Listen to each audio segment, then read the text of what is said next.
right, ladies and gentlemen, so this is a video that I keep trying to make. Hopefully, well, this is going to be the last time I try to make it, like win, lose, or draw. I've discovered that there's no real way for me to make this video without kind of semi-going all over the place and kind of semi-ranting. But the TLDR with this video is people have been asking me to make some PvP guides. If you guys don't know, you look up any Paladin versus X class PvP guide. I'm the only guy who ever makes PvP videos, the only guy who ever has made PvP videos. It's basically just been me and Drakova, and Drakova's not around anymore. So people are like, yo, Pally time, get back to your roots. Tell us how to beat these classes in Classic World of Warcraft. But a lot of you are playing for TBC in the future. I have been thinking about how to beat Mage in Classic World of Warcraft. I'll definitely make an updated PvP guide on beating Mage after we figured out how all the terrible, awful, no good things Arcane Resist does to sheep versus Mage combat PvP. The TLDR there is when you have about 100 Arcane Resist, sheeps don't last 30 seconds anymore. They last like 15 seconds or less, which suddenly causes the Mage to not be able to generate enough mana to not lose to an endurance fighting paladin like a Holy Reckoning paladin or a Deep Holy paladin. However, there's a video that's been on my mind for quite some time, and that is the tale of that video. That it's a tale of a video I never made. So before Wrath of the Lich King came out, I leveled basically I leveled the Paladin to 70, and I got full Brutal Gladiator's gear, which is basically what we have here. I also leveled an 80 Shaman. This one I was actually playing in Wrath of the Lich King until Wrath of the Lich King made me want to puke. So that's where I got a lot of my knowledge about, leveling Shamans and Shamans in general. But I played Shamans back in the day as well, so it's not that big of a deal.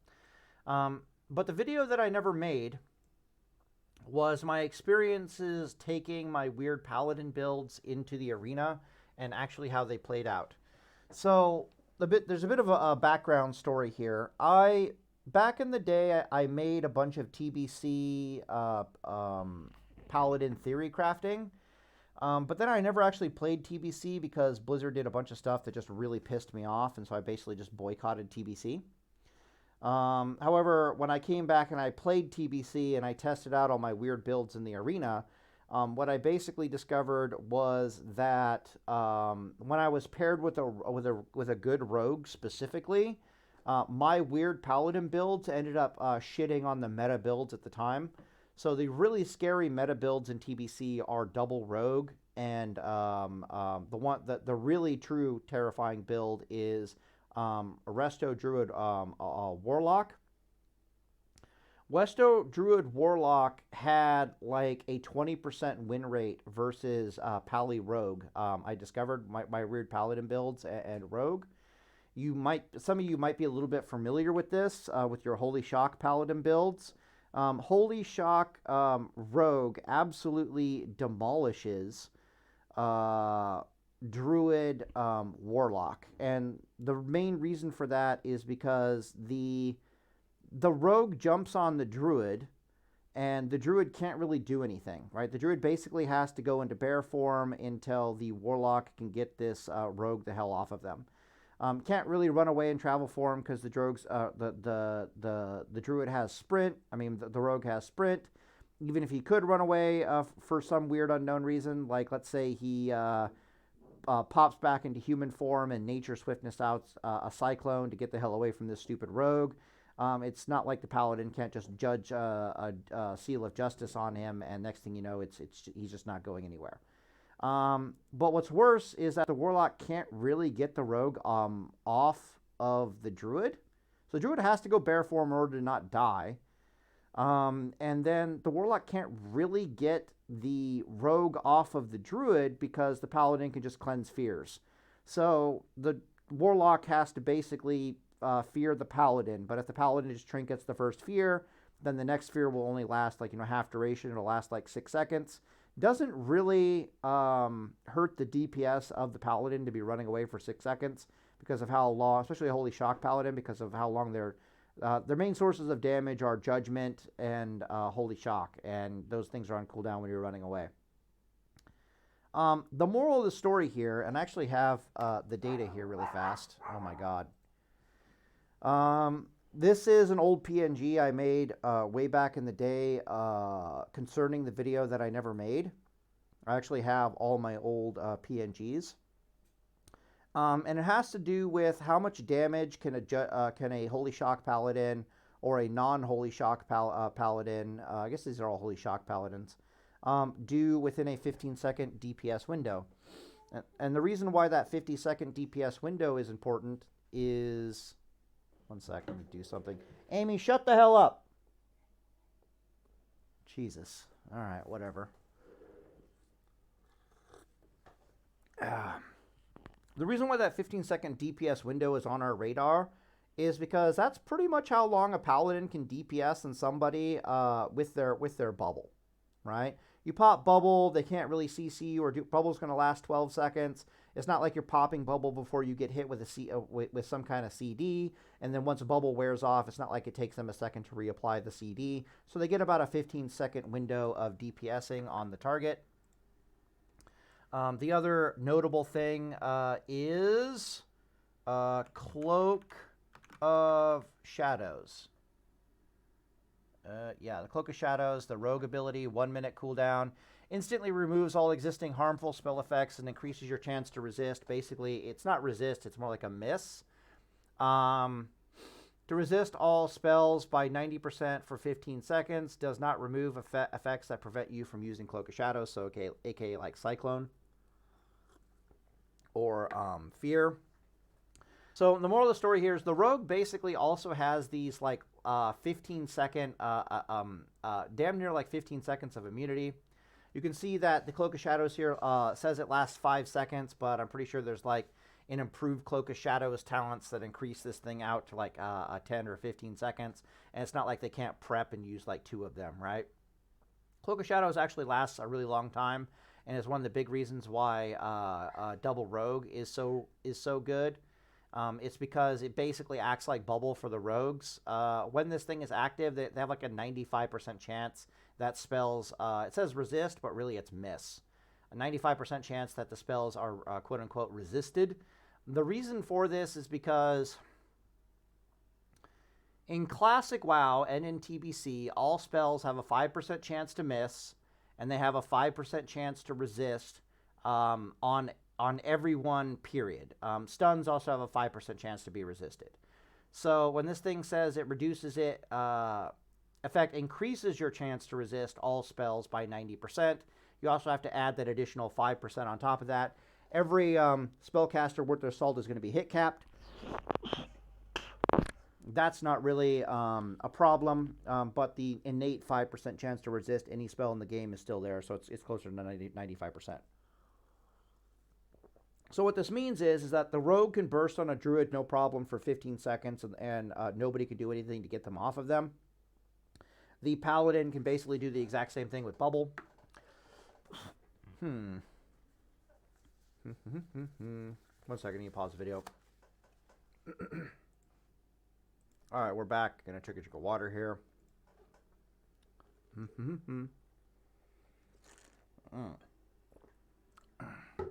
Perfect. Okay.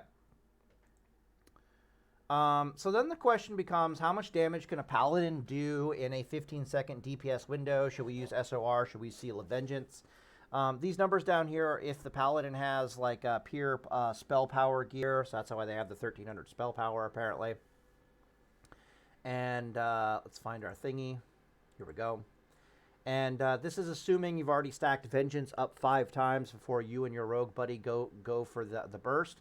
But as you can see here, the Holy Shock Paladin can easily do like 11k-ish burst to the target, and that's not including Hammer of Wrath, or maybe it is including Hammer of Wrath, I really don't know.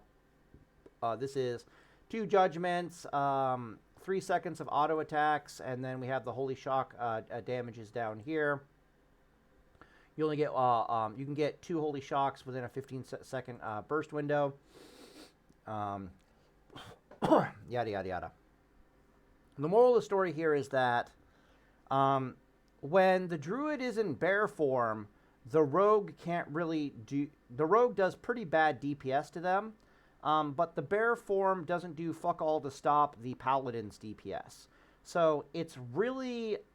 It's a combination of the Rogue forcing them to stay in bear form and the Paladin doing just horrifying amounts of holy damage to them that can cause, on top of the fact that the Rogues basically have Mortal Strike in TBC with the wound poison, that causes a Holy Shock Paladin and a Rogue to absolutely poop, to shit all over Druid, Warlock in the arena. It's actually kind of terrifying if you've never seen it before. It's because the Rogue is going to do terrible, awful, no good things to the Druid unless the Druid stays in a bear. And when the Druid goes into a bear, the Paladin is still doing terrible amounts of DPS to them. The Warlock can't really do anything about the situation. It's like, okay, well, and then once they set up their 15-second burst window, they can usually burst the Druid out of existence pretty much no problem, and it's GG's. However, what I discovered was that the Holy Shock Paladin didn't actually do very good against double Rogue. However, there's another Paladin build that does just as good, almost as good as the Holy Shock Paladin versus Druid Warlock, and absolutely crushes double Rogue, which was the thing I basically used to get Brutal Gladiators on in Classic World of Warcraft. Let's get out of here. All right, so since I never throw anything away, I still have all of my old data from the theory crafting days on TBC Henhouse server, the Dueling server. I have a bunch of the Dueling videos we can check out, and yada, yada, yada. But you can see here we got, like, various different defenses for various different classes. Like, do they have parry? Do they have dodge? What's the miss chance here? You can see the Hunter. The Hunter has, like, an insane amount of dodge chance. I think this is if they go of the Monkey. But Hunters have a really high chance to dodge. Rogues in TBC, Jesus fucking Christ, look at this, like a 35% chance to dodge or parry attacks, and that's just them kind of walking around, like, giggling. That's not them using evasion or anything. It's just that all their gear has made their dodge chance basically go Super Saiyan. Take a drink here. And a bunch of other relevant information. This is one of the more interesting ones. I basically got up off my butt and looked at how much damage everything generally does, how much healing everything does, the mana cost behind them, yada, yada, yada. Took note that Shaman Lightning Bolts are incredibly mana efficient, what spells aren't mana efficient and why.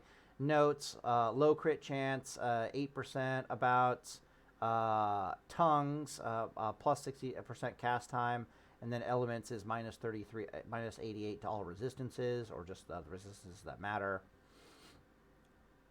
Sustain is quite low, just notes, just general notes and stuff. This is the more interesting one we have to talk about in concerns with Paladin here, but we'll get there when we get there. And then, of course, we have the video that I never made. All right, let's talk about the specs. Before we talk about, there's two other things I need to talk about here. I'm going to talk about, there's basically 4 specs in TBC for a PvPing Paladin. One of those is created by the community, and 3 of those are created by yours truly. I don't know of any other spec that's really all that good. Like, there's a Deep Holy Shock spec. That's not bad, but I also have a Deep Holy Shock spec, so it is what it is. And then we have to talk about the elephant in the room with the gearing. I'll TLDR the elephant in the room with the gearing for Paladin. Let me type in solid really fast here. Guess I can't spell solid. Solid. There we go. Yep. Just put 3 of these in here really fast. Call it good. Get up to that 1300 HP.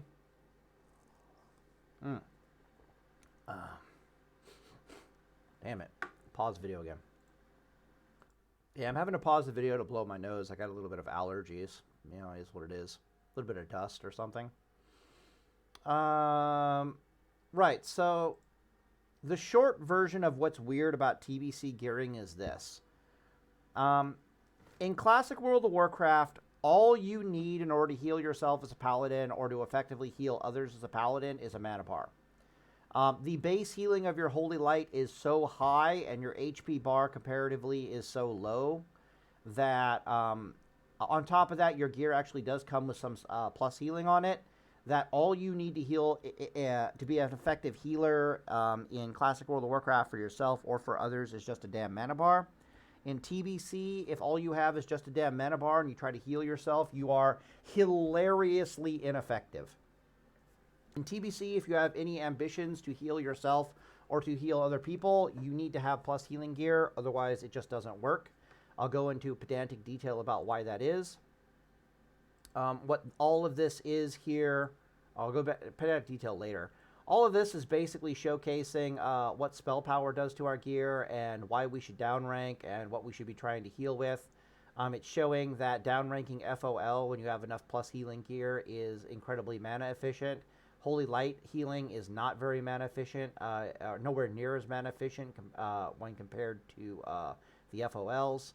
So you can see here, this is FOL, 140 mana equals 1130 base healing, 1330 base healing with Blessing of Light. And then over here we've got the corresponding mana per heal. You can see the mana per healing is getting better as we downrank the spell, but that's to be anticipated. But you'll see that the downranked Flash of Light is noticeably more mana efficient than the max rank Flash of Light in both cases. But she is also, you know, not that far off from the healing. So basically you downrank your Flash of Light when you have plus healing gear. The Holy Lights, by comparison, you can see them down here, are insanely inefficient compared to your Flash of Light. They have less than the mana to healing ratio efficiency. So they're pretty goddamn awful.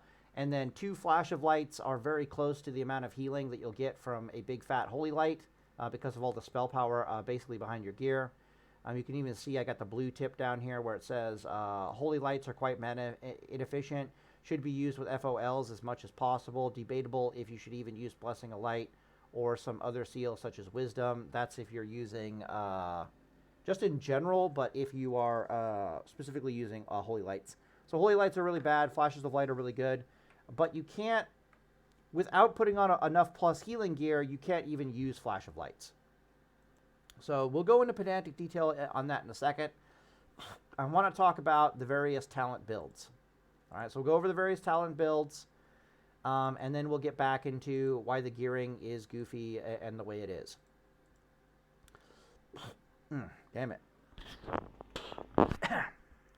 All right, so this is one talent build. This is by far my, this is my Prot talent build. This is the build that I'm doing most of my duels in. I think my duels don't have eye for an eye.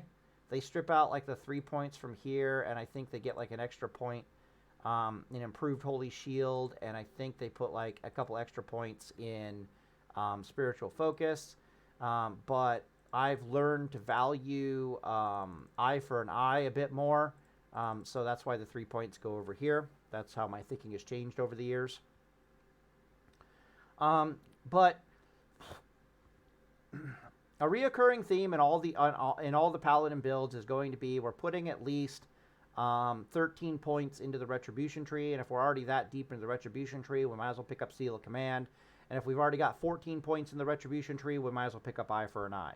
The reason why we're actually putting points into the Retribution tree is for not only deflection, but more importantly for Pursuit of Justice. Pursuit of Justice is kind of a big fucking deal in TBC. Because everyone else is having like plus 8% movement speed from their movement speed enchant on their boots. And this is giving us 15% movement speed, which actually allows us to close in and stick on target with people a lot better than we can in Classic WoW. Then on top of that, there is Seal of Justice in TBC. Gets a bit of a makeover. So I'll read it here really fast. Unleashing the Seal's energy will judge an enemy for 20 seconds, preventing them from fleeing and limiting their movement speed. Your melee strikes will refresh the Seal's duration. Only one judgment can be on, you know, blah, blah, blah. This, it says limit their movement speed. What this seal actually does when you put it on the enemy is it reduces their movement speed to 100% of normal. 100% normal movement speed is 8 yards per second in Classic WoW.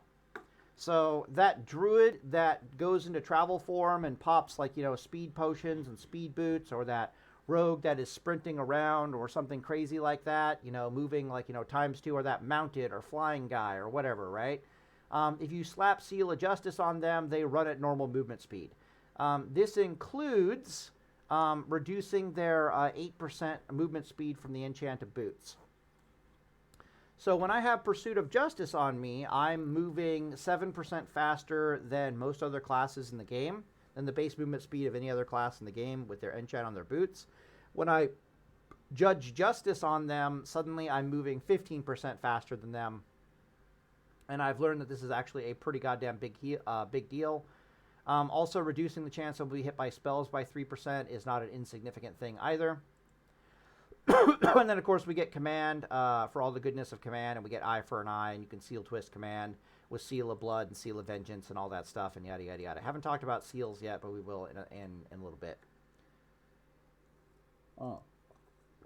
So this is the build here that does equally as good against Warlock Druid, but at the same time absolutely shits on rogues, on double rogue and TBC Arena. The reason for this is because this thing has Reckoning, it has Argent Defender, it has Holy Shield, which is not insignificant against those stupid rogues. Even though it's only 4 charges of Holy Shield, Holy Shield actually slaps in TBC. I wish I had a spare talent point to put over here, but I just don't.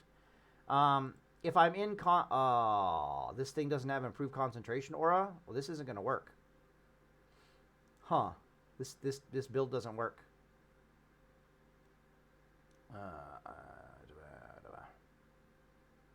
Do I remove this?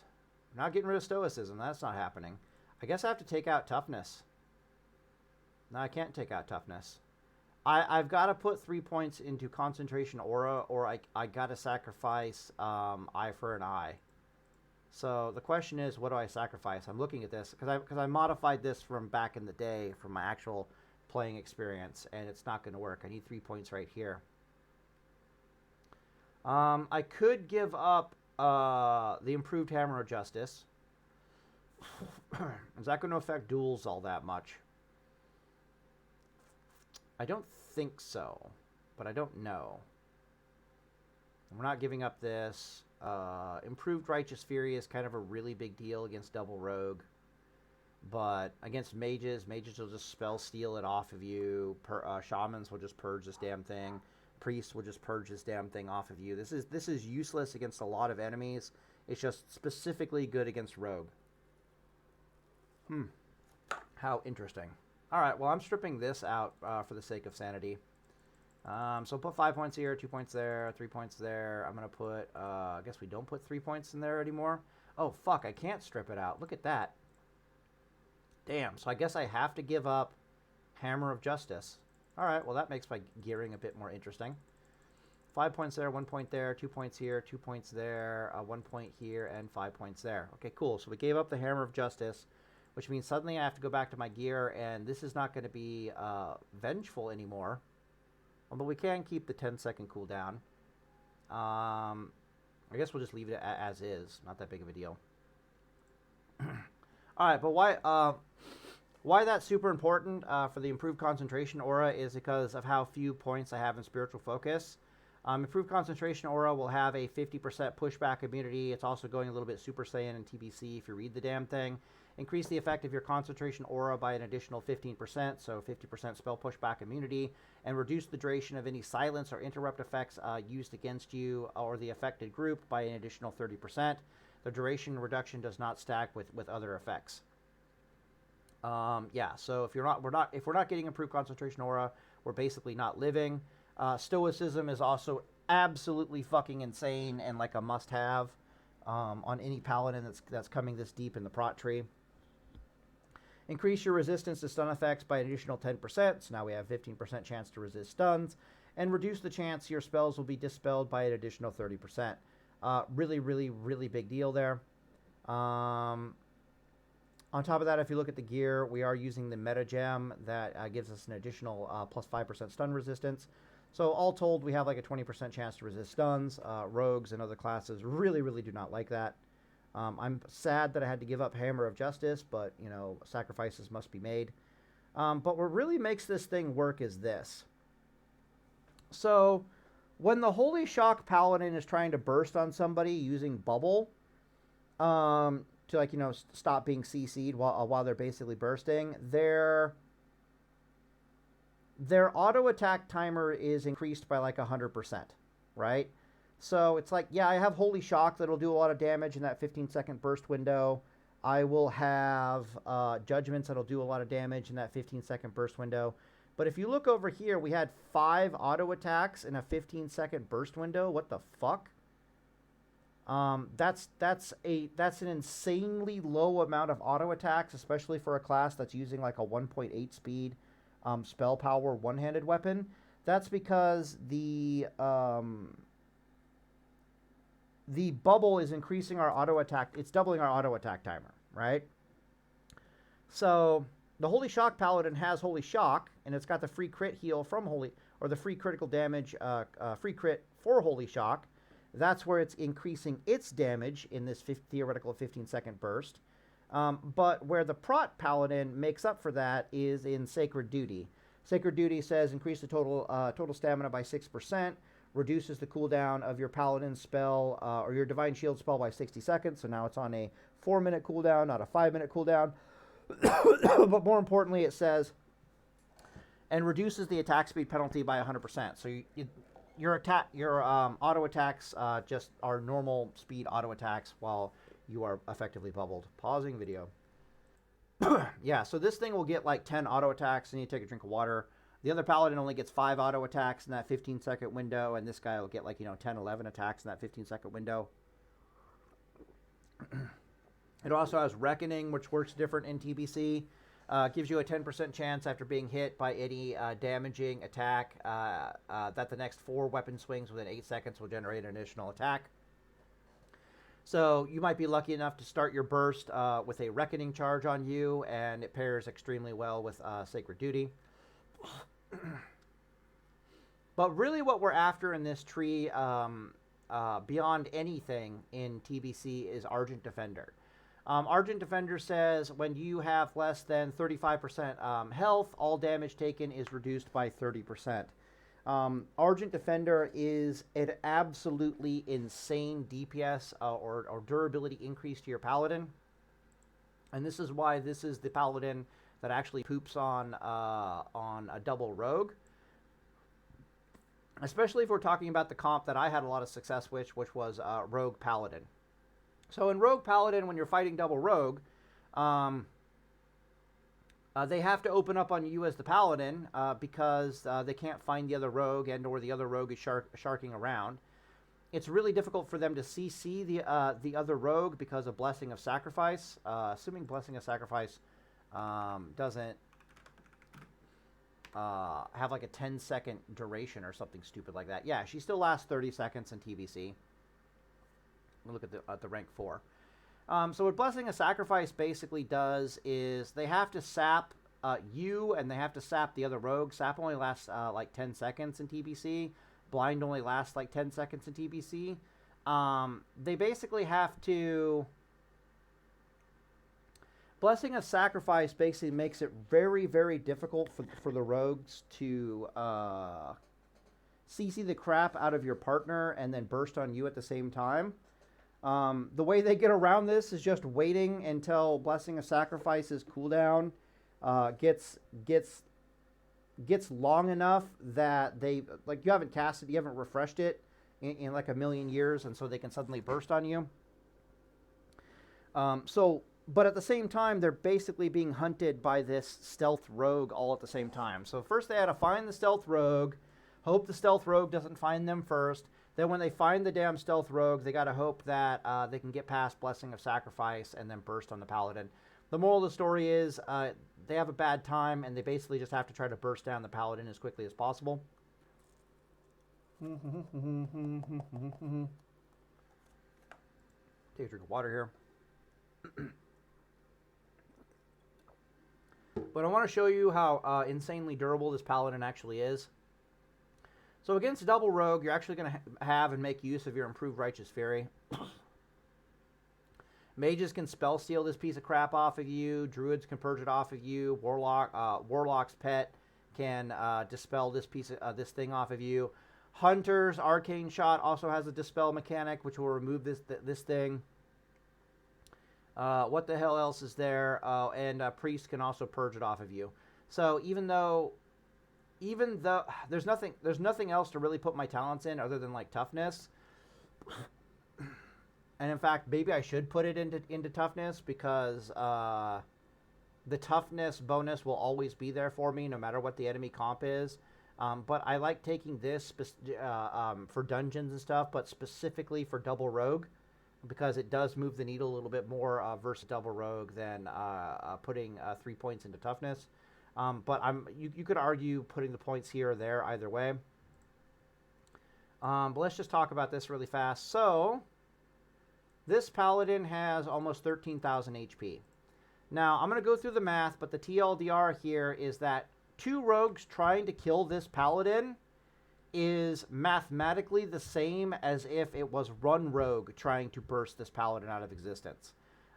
This Paladin has a terrifying amount of HP, especially when you look at its preferred trinket choices. It likes to use Battlemaster's Perseverance because, you know, plus 1,750 health for 15 seconds on a 3-minute cooldown, and then the Vial of the Sunwell gives them some MP5.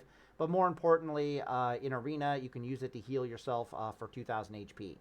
You use both of these trinkets when you're basically below 30% life, because a 30% damage reduction is basically increasing the effectiveness of any healing you're using on you by like 44%. So yeah. So we'll just walk through it here really fast. So I have a 6% damage reduction from improved Righteous Fury. Crack. Okay, so here's how the math is actually going to work. I have to reduce this. I have to take 70% of this because this is my HP without Argent Defender. With Argent Defender, I'm only going to have a 6% damage reduction, which I'm going to assume that's a 7% increase in life. Pretty good assumption. Ooh, pretty good assumption, I imagine. Okay, so that's my effective HP without Argent Defender. This is before we factor in armor. I'm not going to factor in armor in this. I'm just going to look at like the raw. We're trying to look at the raw effective standing HP. Like if I was AFK, not really pushing any buttons, or if I was barely using my trinkets when I was below 30% life, and that's all I really did with my life. What does my actual HP that these rogues have to try to tear through look like? So now I need that 1,300, but now I need the 30% that from it. Is it below 35% life? Crap. It is below 35% life. All right, 1 second. 1,300. 0.65? Yeah. Cool. Multiply that by the 7%. Cool. That's our HP without this. Then I need 1,300 and then times 0.35. Cool. So when Argent Defender activates, these damage reductions don't really stack. Fuck, I forgot we had this. This is all spell damage taken by 4%. I might actually get rid of Spell Warding and put them in Improved Hammer of Justice. That might be the way to go. I also might strip a point out of Reckoning and put it into Hammer of Justice, now that I'm really thinking about it. I would have to really think about the value here. Do I want the 4% damage reduction from spells, or do I want the improved Hammer of Justice? The other thing I discovered when I was doing TBC Arena with these weird Paladin builds is that the Holy Shock Paladin, it didn't do as good against the rogues, It did even better versus Warlock Druid, but the build I'm showing you right now also did extremely well against Warlock Druid. But then whenever I fought double Mage, and specifically like double like Palm Pyro Mage, the Argent Defender build could actually win that matchup, even though it was a bit of a hard matchup for them. It was like, 50-50, 60-40, somewhere around there. But the Holy Shock Paladin just got annihilated because no Argent Defender, no spell warding and stuff like that. Improved Hammer of Justice probably isn't going to move the needle all that much. Like, things are very bursty and are kind of over. The fights that are supposed to be grinding fights, which are like Druid Warlock, the Rogue, you end those fights in like 30 seconds anyways, so it's like, I'll have to really think about it. But there was some nuance in all of this. So spell warding is sticking around. Reckoning is sticking around for double Rogue purposes. Spell warding is sticking around for the double Mage comps, I do believe. Anyways, these damage reductions won't stack. What ends up happening is, let's just multiply this by 7. That's probably the best thing to do. Actually, we'll do it by 5%. Basically, you don't get a 36% damage reduction is what I'm trying to say. It's actually going to be closer to a 34% damage reduction. But we're looking at effective HP. So now I have to multiply this by 44%. Because this 30% damage reduction is a 44% increase in HP. And then I would have to add all of these things together to get my effective HP. And as you can see here, it's pretty goddamn close to the sake of my sanity for like 15,000 HP. Okay. So if I was just AFK,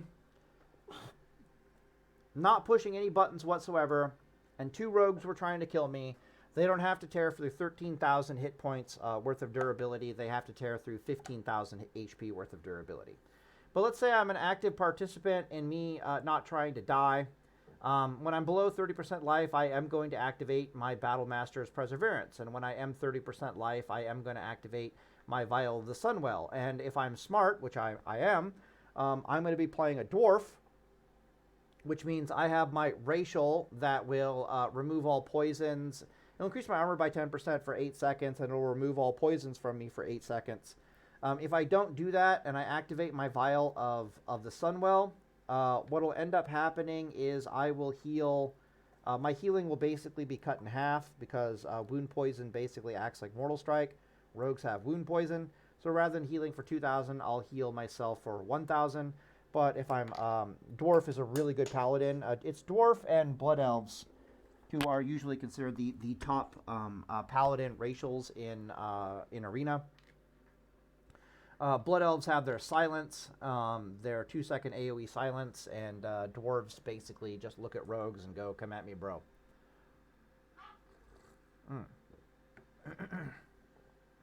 So yeah, we'll assume I'm an active participant here. So what'll end up happening is when I'm in Argent Defender mode, I'll activate like my Battle Master's Perseverance. It'll give me an extra 1,750 HP.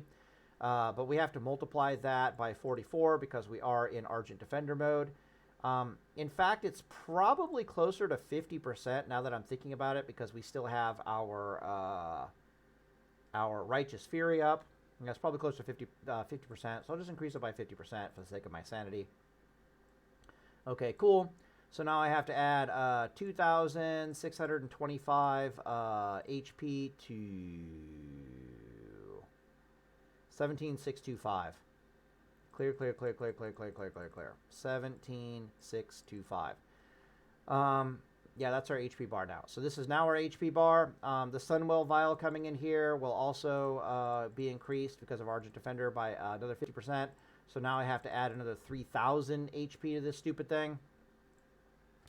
Remember I said that it's not uncommon for classes in in TBC to have like 11,000 HP. You can already see that we're getting very close to doubling those hit point totals.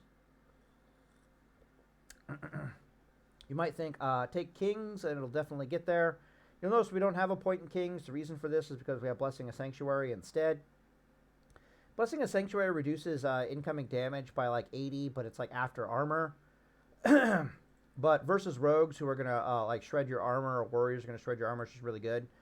Moral of the story here is that once we factor in Blessing of Sanctuary, and God forbid if we factor in Holy Shield and Readout and everything else going on here, you can see that the raw durability of this Paladin is for physical damage dealing melee classes is almost twice as difficult to kill as, say, a Holy Shock Paladin. The Holy Shock Paladin math is different. This thing over here is getting close to like 2,400 effective HP. When it's all said and done, when I factor in Blessing of Sanctuary, I do Readout, I do the increases in the armor, and I don't even factor in Holy Shield. This fucking thing is like 2,400 HP to try to chew through. The Holy Shock Paladin at best, and I have it written down here. This is the plus healing stuff. We can the Holy Shock healing can heal ourselves for like 2.2k. So what happens with the Holy Shock Paladin is they've also got like the 13,000 hit points, or maybe a bit less. But the best they can muster in 15 seconds is basically to heal themselves for like 2,200 with a Holy Shock. Okay, I take that back. So this is what my Holy Shock life looks like. And keep in mind, I was playing human, so I have to adjust for a dwarf. I would pop the dwarf racial, then I would do the free crit Holy Shock crit heal on myself. So that would be about 3.5k, right? Fuck off.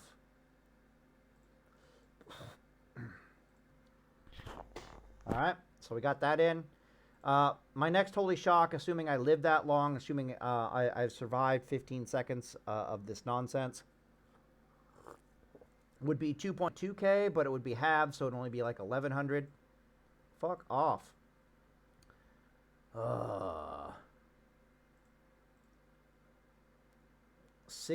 It's this, and then I'm adding 1,100. I think about it in terms of K's in my brain, so actually typing it out is a little annoying. My Arena Battle Master's trinket will heal me effectively for this much, but I'll lose that health after a while. And then the last thing to do is, like, I have a Vial of Sunwell, but the healing of that is going to be cut in half, so that'll only heal me for 1,000. So the Holy Shock Paladin has noticeably less HP in the grand scheme of things, because with the Holy Shock Paladin, at best, I can add kings to the table, but that's only going to give me like an extra, like, it won't even give me like 2,000 HP. It'll give me like an extra 1,500 HP. And what else is there? Maybe the thing has Readout. It doesn't have Holy Shield. It doesn't have Reckoning. Dear God, I forgot to talk about Reckoning. When this Paladin here's effective HP against double rogue is like 24,000 hit points. Okay. When I fight double rogue with this build with my like Chad rogue friend, even though we would have like a 90% win rate against double rogue, this is without me being a dwarf, by the way. My HP bar would consistently fall below 10%. So it'd be like sometimes we'd end the duel with me having like, a 15% HP bar. Like that was the lowest it ever got. And sometimes we will win the duel with me having like a 5% HP bar. And it's very, very within a tolerances there. Like that's not a lot of HP left. And when I was playing the Holy Shock Paladin, missing that like 2,000 extra effective HP, like the Holy Shock Paladin, when I calculated it, it was close, somewhere around the vicinity of like 2,200 effective HP. This was because I was playing a human. I didn't have the dwarf racial, so my Holy Shock healing was really suffering. My Sunwell vial was really suffering. In theory, you're going to pair those together. That's right, I forgot to do that. It was just... It was like a 50-50 RNG whether or not I was going to survive, and it really depended upon if the Holy Shocks wanted to crit or not. Blah, blah, blah, blah, blah, blah, blah. So I did not enjoy it. This Paladin here did significantly better because he is noticeably more durable. He's something like He's something in the vicinity of like 10% more durable than the Holy Shock Paladin, but that 10% is enough to make the win rate in that matchup go from 50-50 to 90%, is what I'm trying to say. That 10% is basically everything. On top of that, you have Reckoning. And this was the other element that I discovered. When my Holy Shock Paladin did survive against the rogues often had very high life left over, so there was a chance that they would just fight it out with me and my rogue friend and survive and win anyways, which was not good. This never happened with this Paladin build here ever. And the reason for that is because of Reckoning, Blessing of Sanctuary, and Holy Shield in conjunction with everything else going on here. What happens is the rogues will attack you, and if they're smart, they pop evasion, right, while they're attacking you. But even though they have evasion up, they're basically parry hasting the shit out of you, and they're going to proc Reckoning all over the place. And Reckoning basically doubles the amount of auto attacks that you're throwing at them. So even though they're sitting over there with like an 80% chance to dodge your attacks, what happens in reality is that Reckoning and parry haste basically turn that into like a 40% chance to be hit. So they actually take a considerable amount of auto attack damage during this whole trying to burst you out of existence before your rogue friend wakes up. And then Holy Shield is absolutely not fucking around in TBC and will do terrible amounts of damage to them. On top of your consecration damage is quite powerful in TBC. So the moral of the story is when I would survive all their nonsense, and Blessing of Sanctuary and Ret Aura as well. The Holy Shock Paladin had to use the Armor Aura, but the Prot Paladin could use Ret Aura, and I remember that was also a really big deal. The moral of the story is if the Holy Shock Paladin survived the burst, and then it became a proper fight, one of the rogues was like minus a third life. Okay? And that was from some auto attack damage that got put into him, some consecration damage, and like that's it. So it's like one rogue is 80% life, the other one is 70% life, and suddenly we have my rogue ally, my partner is now free from the CC, and it's game the fuck on, right? The Prot Paladin, however, if this thing survived the rogue's attacks, which it almost always did, the rogues just proceeded to lose the duel within about 10 seconds after that because of all the reflect damage. Consistently, one of the rogues was below 50% life by the time my rogue friend came into the party, right? So by the time my ally is up and awake and operational and actually able to fight, one of the rogues is 50% life or 30% life or somewhere in the vicinity of that, and that's purely due to all the reflect damage from Blessing of Sanctuary, Holy Shield, and getting thunked a bit by all the Reckoning charges. Which made it much, much easier for us to end the duel immediately after that, because we could literally... and the judgment damages as well. Because we could literally just blow them the hell up. And this is even if they pop evasion. Sometimes they were dumb enough not to pop evasion, and they just got absolutely rickrolled. Is actually pretty funny. Yeah, so I thought that was very interesting. So this is the build that I actually enjoy the most. We pick up Seal of Command, so we have something to twist with our two-handed weapons. We use a two-handed weapon versus enemy spellcasters, obviously. Pursuit of Justice is just to help us chase down people. Eye for an Eye, of course, is there against spellcasters. Eye for an Eye is basically here because we've already got... All this stuff down here is here for anti-physical purposes, and then Eye for an Eye is present and accounted for anti-mage purposes, and hopefully you can see the synergy there. Argent Defender is always there for us, even though in some duels, some matchup, Argent Defender is life. So, for example, those double mage comps would absolutely blow the fuck out of my Holy Shock Paladin. He just could not survive under those circumstances. The Argent Defender, 50-50 chance he survives against the Palm Pyro Mages, the dual Palm Pyro Mages. But if he survives against the dual Palm Pyro Mages, it's almost always a guaranteed win from there. So absolutely a big deal. What else am I talking about here? The Palm Pyro Mages are very RNG dependent, right? It's like, well, if they crit, I go to heaven. If they don't crit, I survive. But with the Holy Shock Paladin, it was like, well, I can't Holy Shock my way. You don't have Holy Shock to heal yourself out of being, counterspell Palm Pyroed. Basically, you're just standing there with your raw HP bar and asking yourself, do I bubble you out now, yes or no? But yeah, no, my rogue friend just tore them a new butthole after I would survive this, so it was pretty cool. Palm Pyro Mage is actually kind of rare in TBC, so it wasn't that big of a deal. But Eye for an Eye does nasty things to enemy spellcasters. I've learned to value Eye for an Eye over the years because it causes a considerable amount of spell pushback on top of doing its damage reflect component. So, for example, if a mage is trying to burst on me and they're like, hard casting Frostbolt after Frostbolt after Frostbolt into me, what Eye for an Eye does is not only does it do reflect damage to the mage, but it also causes spell pushback. And that spell pushback is basically worth its weight in gold. It's worth thousands of extra hit points trying to stop these guys from bursting on you. But I didn't do TBC back in the day with Eye for an Eye, so I'm looking forward to doing it with Eye for an Eye this time around. What else is there to say? Okay, so anyways, love this build. Can't talk enough about this build. Let's get the hell out of this build and let's look at the two other weird builds, and then we'll get into how gearing looks strange. So here's the other weird build that I haven't played all that much. Actually, I shouldn't put 5 points of deflection. I guess I could put 5 points of deflection for rogues. I'm really scared of double rogue in TBC, if you can't tell from my talent points.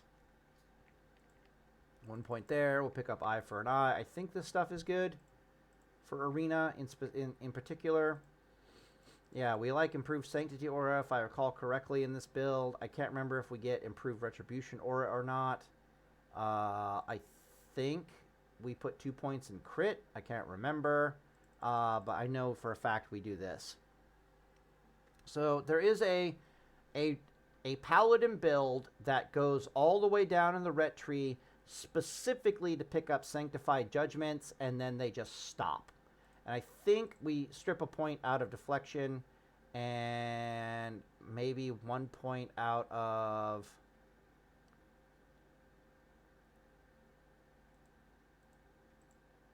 There we go. Let's do that. Now, the reason for this is because if you do the math on Sanctified Judgment, Sanctified Judgment is worth something stupid like 150 MP5. This thing is worth so much mana regeneration to you that if sustained fighting is what you want to do in TBC, Sanctified Judgment is absolutely ludicrous ability in TBC. Almost nothing else down here is actually worth a damn. Even Repent, even Crusader Strike isn't all that good. It's the Sanctified Judgment that's absolutely insane in this tree. So you put all your points in here, and you come down, you pick up Sanctified Judgment. Then you have, let's see here. I forget how many points we have remaining. Shouldn't it tell me somewhere around here? Huh. But I remember we take a Holy Shock after this. We'll just do this really fast here. Aura Mastery is kind of dumb. Yeah.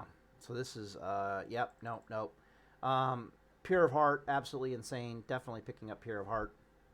I think I put 1 point in Improved Seal of Righteousness. And then we've got Purifying Power. I can't remember if that moves the needle or not. But I remember we pick up Holy Shock, and then we have exactly 3 talent points left. And you can put the 3 talent points either into Blessed Life, or you can put the 3 talent points into Light's Grace. I personally put like the 3 talent points into like Light's Grace. Or the 2 or 3, apparently. What the fuck? Huh, weird. Did I put an extra talent point somewhere? I should have 3 talent points left over. Guess not. Goofy.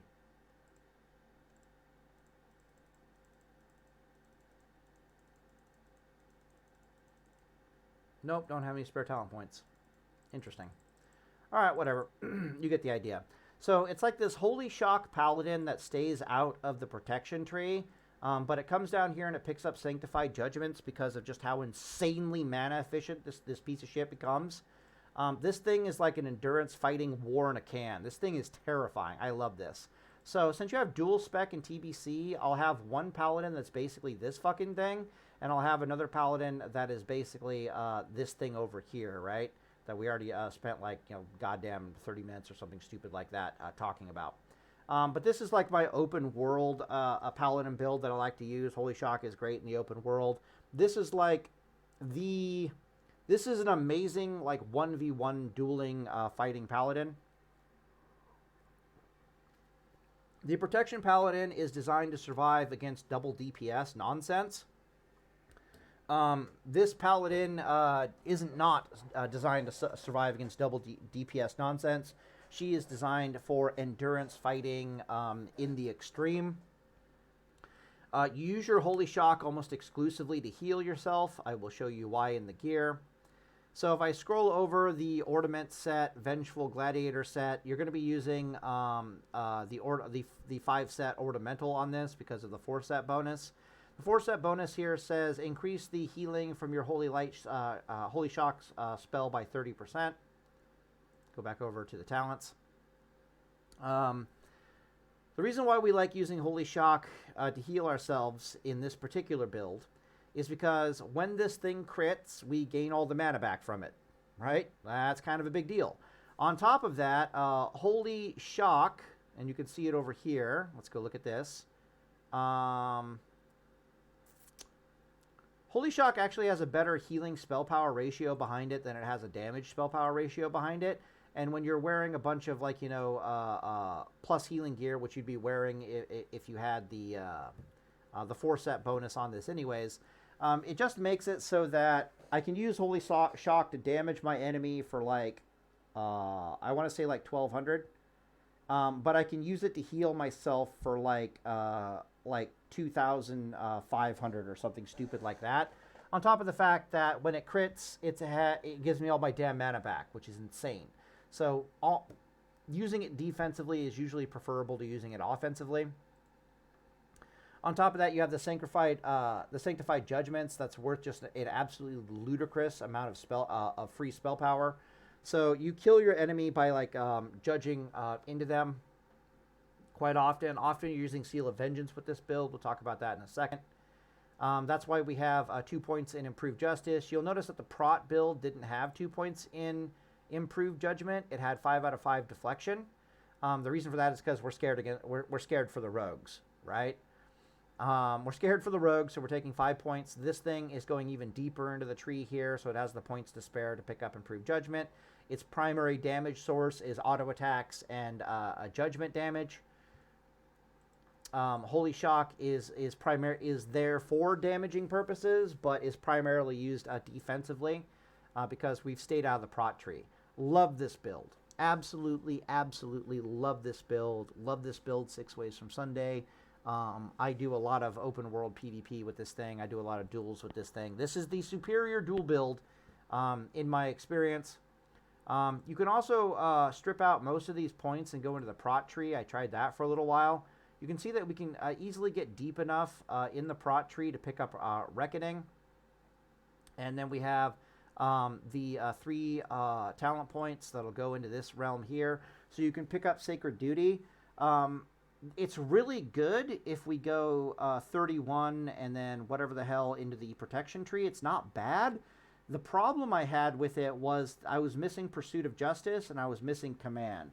So twisting Command and Vengeance or twisting Command and Righteous in TBC is absolutely amazing. But the real kicker was I didn't have Pursuit of Justice. So I was really struggling to run people down and beat the crap out of them in melee and get within judgment range to lean on them with my heavy judgments. If I can't stick on top of a target, then I'm forced to use Seal of Righteousness. I can't use Seal of Vengeance. All these builds prefer to use Seal of Vengeance. I haven't talked about the seals yet and why. So then I started tinkering around with a build, and I think that's the other build. So I'll start stripping points out of here. The other build to talk about is, I think that. Maybe I want to pick up Eye for an Eye these days. And then we get Holy Shock. And if I recall correctly, we keep putting points in here until we get... I remember I get like 5 in here, and then I put like some in the Prot tree. Like a strip 1 out of here, or strip 1... Yeah, strip 1 out of there and like put it into readout. I have Eye for an Eye. I remember back in the day I didn't value Eye for an Eye, but now I do. And yeah. Okay, I'm starting to remember now. Okay, yeah. Okay, yeah, that makes sense. Pull that point out, put that point in there. Yeah. This was the other one I tinkered around with a little bit. We go down into the Prot tree specifically to pick up Guardian's Favor to get the better blessing of freedoms. Kind of a big deal if we're trying to run people down. We do have Seal of Command for twisting, and we do have Pursuit of Justice. But like I said, I'm really into Eye for an Eye these days. Didn't value it as much as I value it now. So this would change a little bit.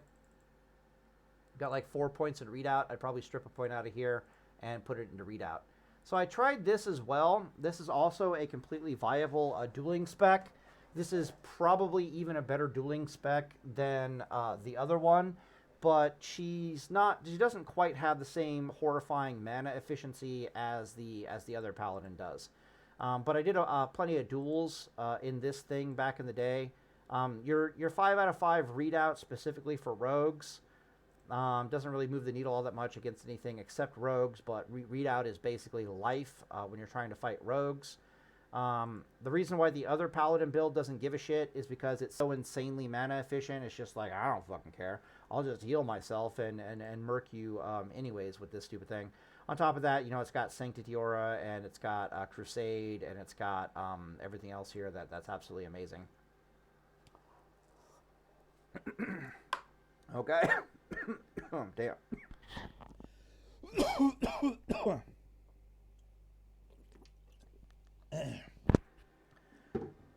I'm inhaling my water. Awesome. Those are the 3 weird, wonky paladin builds that I built over the years. And by far my 2 favorite are the first one that I showed, which was Argent Defender, and then the Infinite Mana Holy Shock one, and then the third and final build that I mess around with sometimes and I'm not averse to is this one right here. I really like this build when we have the... Alright, let's just click on it really fast. It's Faithbringer, right? Hello? Can I not spell faith?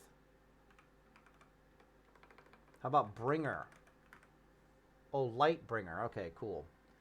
Lightbringer. Got it. So, I think it's the Sunwell Plateau tier set. Keep in mind, I think your first raid is Karazhan. Your second raid is Black. I want to say it's Black Temple or Tempest Keep. And then it's like your final raid in TBC is the Sunwell Plateau. I think this gear is from the Sunwell Plateau, but it might be from Tempest Keep. I really don't know. But once you get access to the Lightbringer tier set, the Lightbringer tier set has so much MP5 on it. So much MP5 that you basically put on 4 pieces of the Lightbringer set. And it shoots up our MP5 from this like measly 60 MP5 to like 108 MP5. And suddenly when I have 100 and our HP, all of our normal stats really don't go down all that much. Why is my health so low? Why? Something is wrong here. Oh, it's the talents. Okay, I changed the talents. My bad. When that happens, I prefer this build here because suddenly I have so much base MP5 that I really don't need Sanctified Judgment anymore. But when I don't have those 4 tier set pieces, dear fucking God, do I actually want some fucking mana in my life? And so I go all the way down here and I pick up Sanctified Judgment. So that's why this spec kind of exists. But let's go back over to the spec that I'm more familiar with and I'm more tickled pink by. The 17 points in there, I do believe, stay. 5, 2, 2, 1, 2, 3, 1, 2. I'm really starting to think I might want to. Oh no, it's the fucking mages, man. No, the mages will just spell steal that shit off of you. But I like this for dungeons. All damage taken, righteous fury spell. But yeah, I like that for dungeons, like quality of life. Like I don't know. But you can always respec just for arenas. Your week doing arena stuff. I guess it really doesn't matter. 1, 2, 1, 1, 2, 3, 4, 5, 1, 2, 1, and 5. And then in the Holy Tree, we are going Intellect, and we get our 3 points in there. Okay, cool.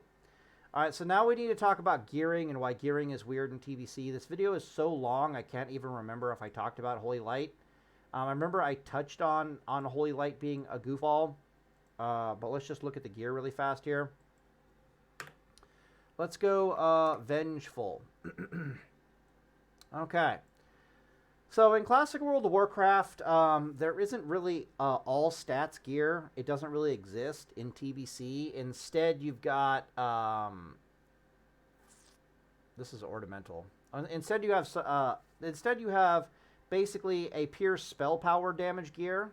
That's your Lamellar gear, virtually without exception. Stop that. Stop that. What are you doing? Scroll down. Fine. Stop. Stop it. Stop it. Stop bugging out. Yeah, stamina, intellect, spell damage, and healing gear. That's your one option. Your other option is the exact same thing. Stamina, intellect, except plus healing with a little bit of spell power, which is really, really good.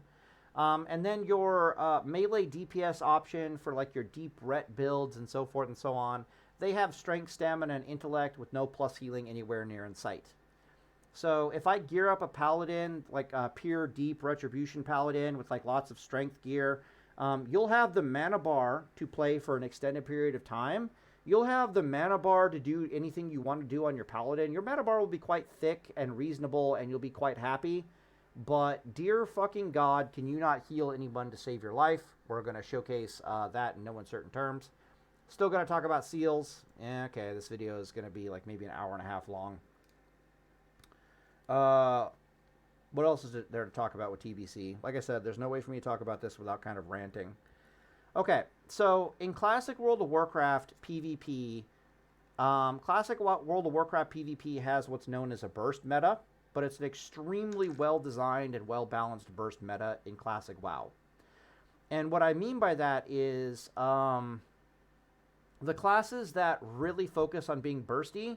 So we're talking Rogue burst, we're talking Hunter bursting, Mage bursting, Shaman bursting, even Paladin bursting.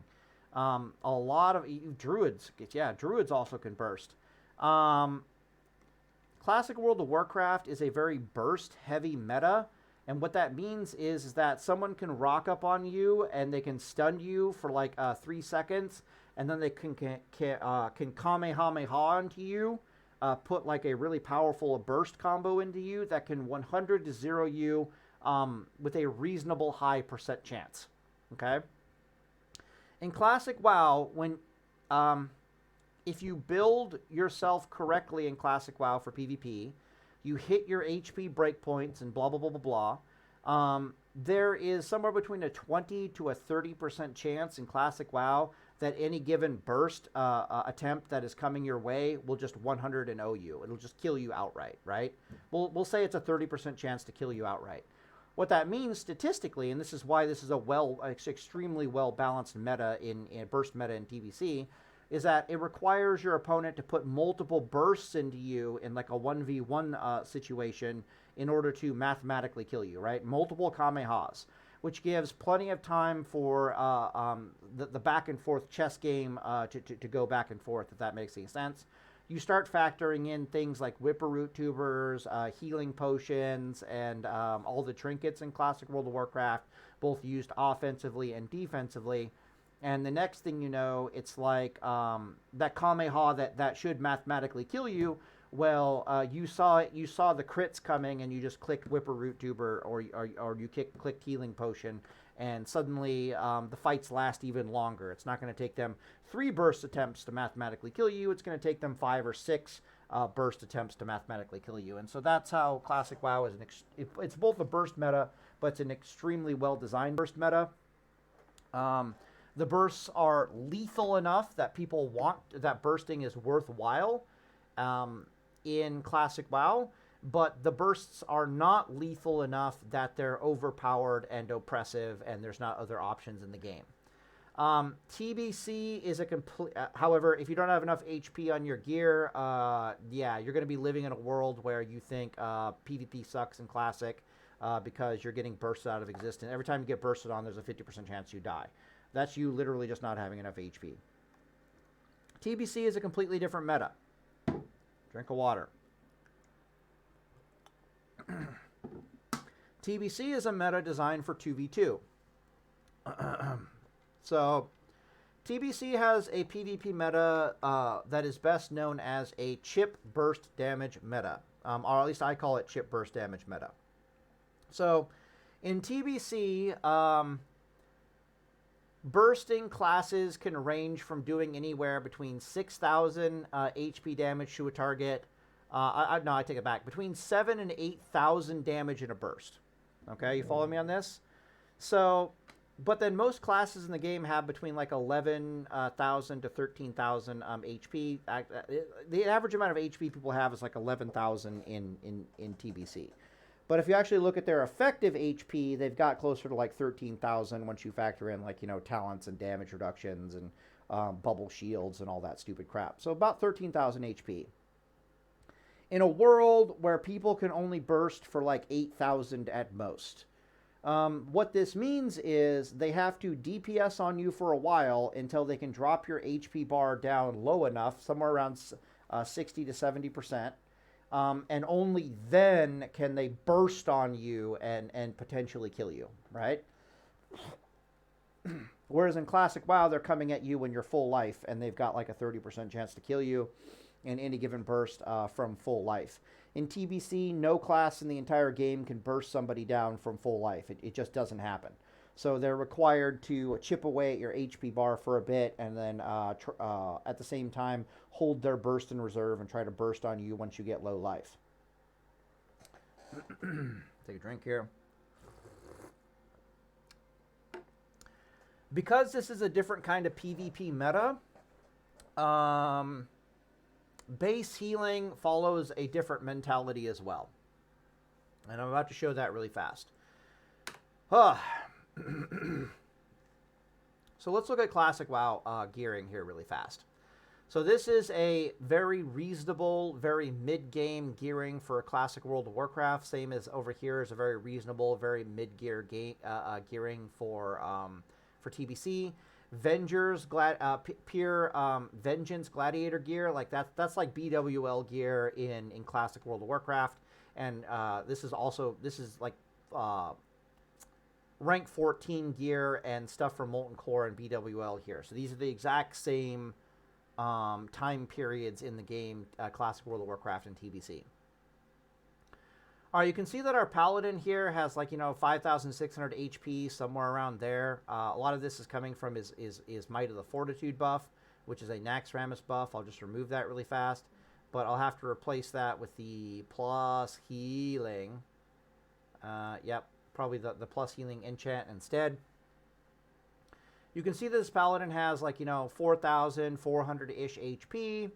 It's got 5,000 mana. That's plenty mana bar. His HP can get even thicker if I wanted to put on, let's type in Marsh. Yeah, we'll do the Grand Marshal's Claymore. It's more iconic. You can see we're almost up to 5,600 HP again. Mana went down, spell power went down, blah, blah, blah, blah. The important thing to note here, however, is look how much plus healing we have on this Paladin. There's no way to build your Paladin in Classic World of Warcraft viable for PvP without it having a substantial amount of plus healing and or spell power on the damn thing. There's no viable way to do it. All the suits come with spell damage and healing, whether you like it or not. And trust me, in Classic WoW, you're definitely going to like that. If I type up Holy Light, so The story with Holy Light and healing in Classic WoW is that all you need in PvP in order to be an effective healer, both for yourself and for others, is a fucking mana bar. That's all you need in Classic WoW. And thank God for that, because it's a very burst-heavy meta in Classic World of Warcraft. So in a burst-heavy meta, everyone who can heal needs to be able to heal effectively, pretty much regardless of whether they're in healing gear or not. And that's how it works in Classic WoW. So if I look at my Holy Light in Classic WoW, you can see that it heals for about 1,700 healing in Classic base. And then I cannot get away with having there's no way I don't have at least 250 plus healing on my PvP gear, no matter what I do. Like, all the gear worth a damn for PvP has spell damage and healing on it, whether I like it or not. And it's going to be somewhere...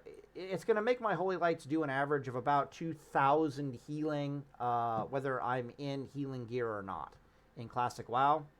And if I divide that 2,000 healing by my HP bar, you're going to see that a Holy Light is healing me for almost 36% of my life in Classic WoW. So if I multiply that by 2, if I put 2 Holy Lights worth of healing into myself, I can heal this... this Paladin can heal himself for about 72% of his life with just 2 Holy Lights. 5 seconds of healing, 72% of life bar healed. That's Classic WoW. And I'm not even wearing plus healing gear. That's Classic WoW. Now let's go over here to TB But keep in mind, in TBC, what basically happens is that everyone's DPS goes up by like 50% in TBC, but everyone's HP bar doubles. And that's how we go from a very well-balanced burst meta in Classic WoW to this chip burst meta in TBC. The HP bar outscales the DPS. Now I want Holy Light. Okay, cool. And then we're going to look at, the rank 11. So you can see our rank 11 Holy Light heals us at base for 2,300 HP, give or take.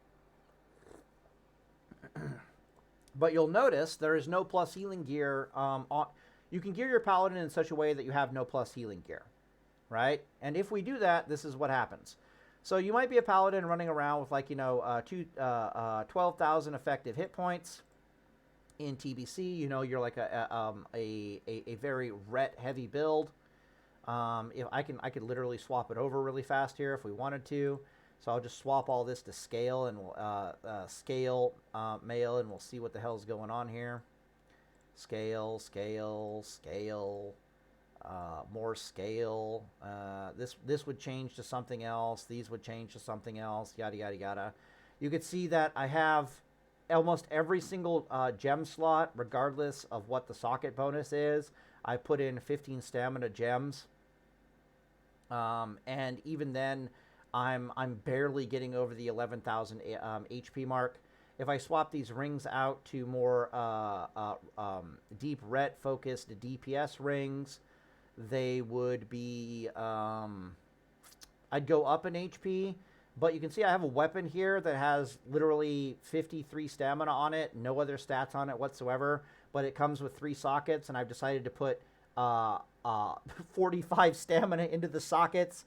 So when I say you're going to have 12,000 HP as a ret head, you're going to have like 11,000 HP. Like this is going to be your HP in TBC. Would I recommend running around in TBC with this HP bar? Fuck no, I wouldn't. So I'm just going to say 12,000. Because I've learned to value my HP bar in TBC a bit more than to allow it to sink down to 11,000 hit points. Fucking hell. But if I divide this by but if I take the base Holy Light healing of 2,300 and I divide it by like 12,000, you'll see that it's not even 20%. Let's go to the 11,000. Maybe I'll get the exactly 12%. Clear, 2,300 divided by 11,000. Perfect. Yeah, it's like 20%, 21%. We're going to say 20%. So in Classic WoW, if I spend 5 seconds healing myself with Holy Light, I heal for 72 fucking percent of my life, which is really fucking good. In TBC, if I spend 5 seconds healing myself with Holy Light and I have no plus healing gear, I'll heal myself for 40% of my life. That's really bad. Why is this really bad? Well, in those 5 seconds of time, if we go look at this this old stuff over here, like let's look at something that's a little bit consistent. No, lightning bolts aren't consistent. Mind Flay isn't consistent. I want to do like frost bolts, like right here, like a frost mage is attacking me and I'm trying to heal through that shit. Like look at this mage frost bolt. The frost bolts do 50 damage base. They do 3,100 damage when they crit, and they crit fairly often, but they have like a 2.2 second attack speed, right? So in 2.2 seconds, these frost bolts are, let's say they got like a 40% critical strike chance, which is probably pretty reasonable. So I gotta like add these two jackasses together, right? Equals. And then I don't take 50%. That would be a 50% critical strike chance.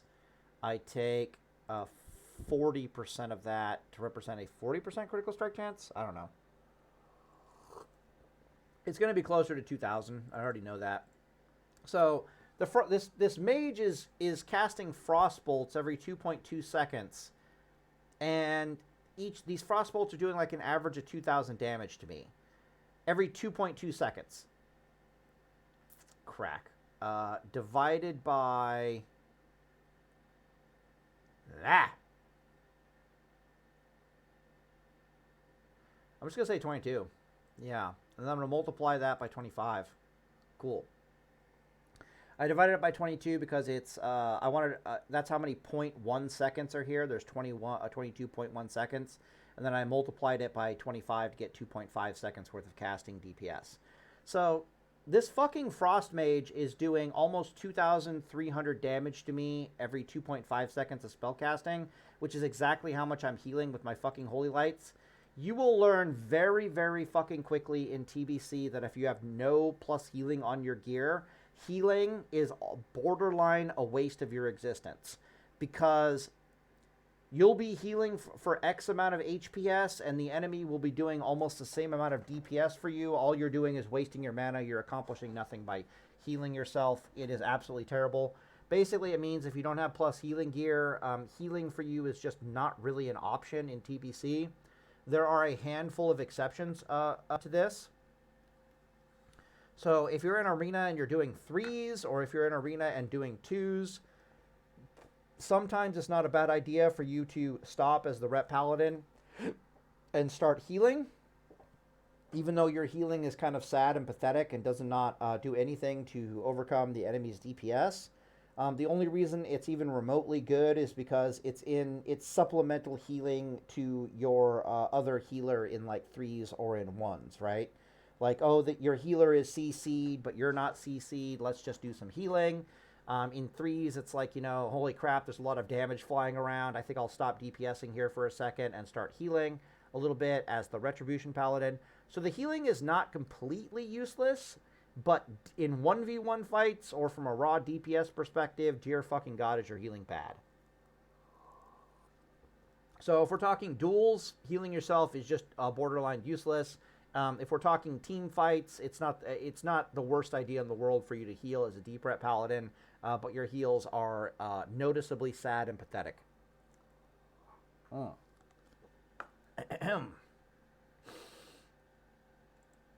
However, when you have plus healing gear, what ends up happening is like this little chart over here.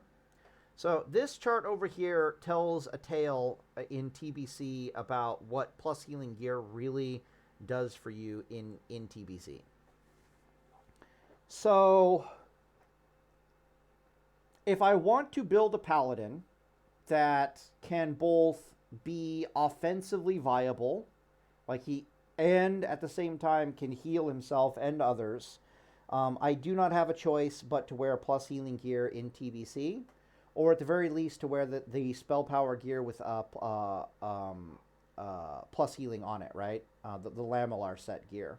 However, since the plus healing gear also comes with spell power, it's often the case that it is, and this is after what I found after extensive testing, is that I like to wear 4-piece Lamellar. Lamellar is the spell damage healing gear, right? So I'll wear 4-piece Lamellar, and then I will wear every other piece of my gear will be plus healing gear. And this is how I like to roll with my Paladin personally. Because what ends up happening is if I wear pure plus healing gear, I have too much plus healing, and if I wear a pure spell power gear, I have not enough plus healing. And the damage increase doesn't really make up for it all that much. So if I scroll down here, why is my spell damage so bad? Oh, is that why it's so bad? Do I still have some crappy ass pieces of non-spell power here? No, everything's fine. It's Lamellar and Gladiator's gear, so I think we're good. Yeah, we're good. Oh, it's good. It's because of the two-hander. I was like, Jesus, my spell power is low. So here we have, like, you know, 1,000 plus healing. This is with the two-hander. We have like 1,000 plus healing. We've got, like, you know, 441 spell power. I've got this nice thick HP bar. But really, if I was fighting something, it would look more like this. We're not doing Vengeful. We're getting the plus healing mace. We are getting the plus healing mace. So, someone search already. Search went... Would you fuck off? Come here. Thank you. The Crystal Spire. 100% you pick up the Crystal Spire, and then you pick up the... not the Brutal Gladiators, the Vengeful Gladiators... Redoubt? Yeah, this thing right here. And then you get the Stamina buff on her, right? 18 Stamina enchant. Cool. So you'll be doing a lot of your fighting when your enemies have high mana, and subsequently you desperately need to heal yourself in this gear. This is by far the best healing weapon for you in TBC. It's because of the on-equip effect at the bottom here that says if the target is below 50% health, your direct healing spells will cause the target to be healed for additional like 200 HP. That's absolutely insane, on top of the fact that this is an amazing plus healing mace, yada, yada, yada. It's also nice and fast, which is good for a variety of seal reasons. And, of course, we have a shield over here, lots of extra stamina and spell power. You can see that our health is a bit lower than 13,000, but not by all that much. If I scroll down here and I look at my spell power, we've got 600 spell power, which is pretty damn good. Our MP5 is pretty good at 65, but our plus healing is 1,600, which is fucking amazing. And this is what this over here is really talking about. It's telling a story of a Holy Reckoning Paladin that has 1,700 plus healing. You can get that pretty easily with like wizard oil and like a potion. 700 spell power, 150 MP5. This is because I was wearing the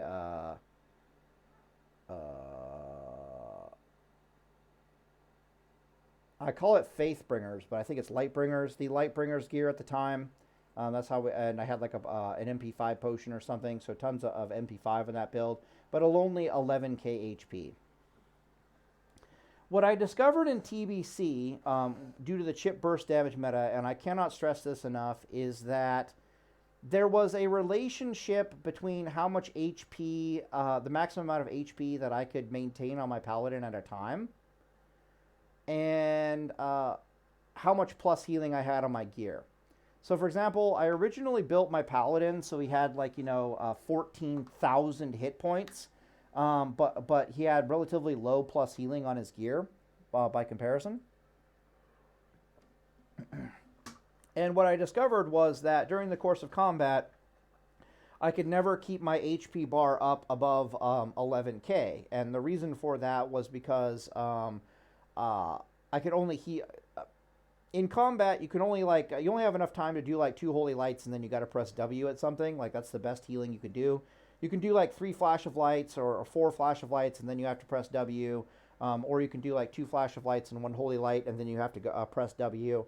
But you have a very short amount of time to heal yourself at any given point in time in PvP. And so you really need those 2 holy lights, like Hodge Stun, double holy light.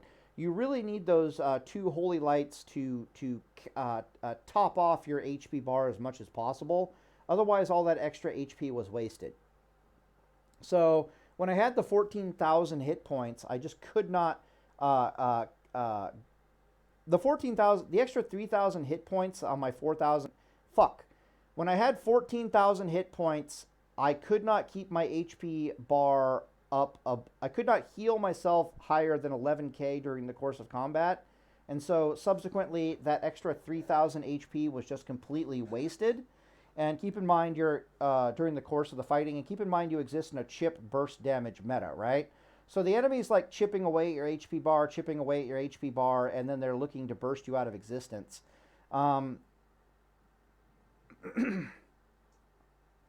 And when I couldn't keep my HP above 11k after 30 seconds of fighting, that's not good. So this sent me back to the drawing board, and I eventually settled on, I think it was like 2,000 or 12,500 HP, but with significantly more plus healing. And when I did that, what I found was that it was a good middle ground. I suddenly had all the plus healing that I needed to actually top off that 12.5k healing bar. And you can see that that's basically what we have going on down here. HP bar is somewhere in the vicinity of 12.5k, and at 1,600 plus healing with the extra bonus of the Crystal Spire in effect, this thing healing can keep this HP bar pretty much topped off in PvP. Yeah, so very, very weird synergy there. That synergy exists in classic World of Warcraft as well, but you don't see it because Holy Light heals for so much base already, and she already has a bunch of plus healing.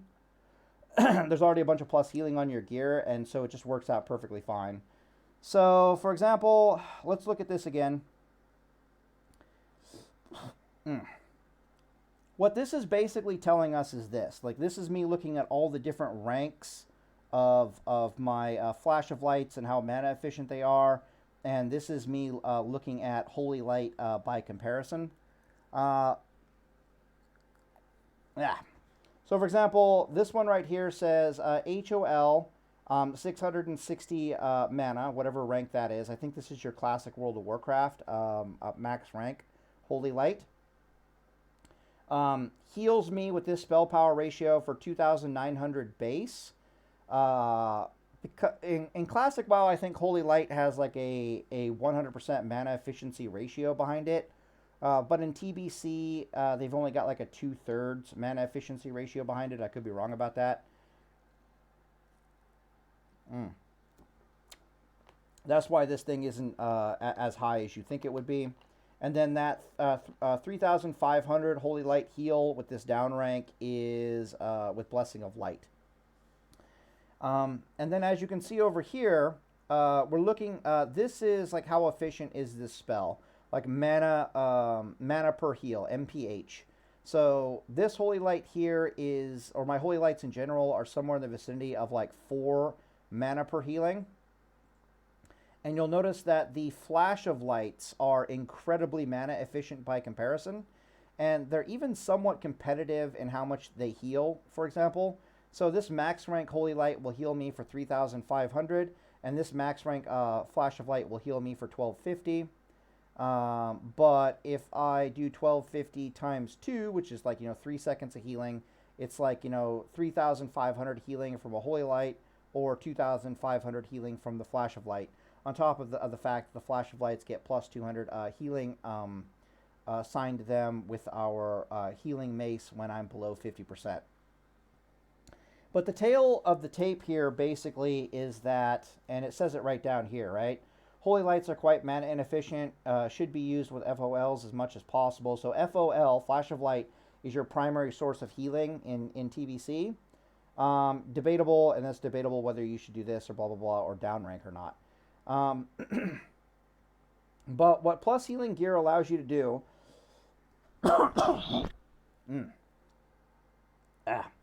So the plus healing gear is not only mission critical for you, like you absolutely need it if you want to do any kind of healing in Classic World, in TBC whatsoever. But the more plus healing you get on your Paladin, the more mana efficient it becomes, because the more you can downrank your spells. And you'll see here that as we start downranking our Flash of Lights, they get more and more and more mana efficient, but they start becoming so little in their heals that it's kind of a waste of time. And the basically sweet spot for mana efficiency is your Classic WoW level of Flash of Light. 140 mana Flash of Light is the Classic WoW level 60 Flash of Light. But you can't, if I didn't have enough plus healing, I'd be forced to use my max rank, which is noticeably less mana efficient than the Classic World of Warcraft run. So basically it lets you down rank, suddenly you become more mana efficient, blah, blah, blah, blah, blah. And then the Holy Lights are telling a completely different story. So what I found was that when I did not have a lot of plus healing on my gear, I was forced to use Holy Lights to keep myself alive rather than Flash of Lights. But as you can see, the Holy Lights are insanely mana efficient. But as I started upping my plus healing more and more and more, suddenly you have so much plus healing that you can just live off of Flash of Lights. Yeah, so, and you become incredibly more mana efficient, and this is kind of how you win fights, you win duels, yada, yada, yada. While I'm talking about this stuff, I suppose I can pause the video and we can actually go see some old TBC dueling, and we can see this stuff in action. One second, let me pause really fast. All right, so this the quality here is going to be pretty bad because it's going to be a video of a video, but this is my more Holy Reckoning TBC duels. I don't have eye for an eye. Naturally, I've changed my Paladin a bit to have eye for an eye since then. But you can see here's a Mage bursting on me. Mage Burst is 100% tied to their Water Elemental, which just came out right there. Let me pause the video really fast. These Water Elementals have almost no HP, and they almost double the Frost Mage's DPS. It's like a 80% increase in Frost Mage DPS. So Mage's bursting on you is their Water Elemental. So basically, when I see the Water Elemental pop up, I'm willing to trade Bubble to kill this Water Elemental. I'm willing to trade both my PvP trinkets to kill this effing Water Elemental. I have enough plus healing and durability that, yeah, so I'm going to put this Flash of Light into me, and I'm going to go over here to kill this Water Elemental. I've already bubbled, right? I'm going to trade Bubble for a dead Water Elemental. Mages have 2 of these because they can, Frost Mages at least, because they can cold snap out their second Water Elemental, you know, reset the cooldown of their Frost spells. Yeah. What am I trying to say here? Let's just keep watching. Okay. I might win this fight. I might not win this fight. You can see that we are using the plus...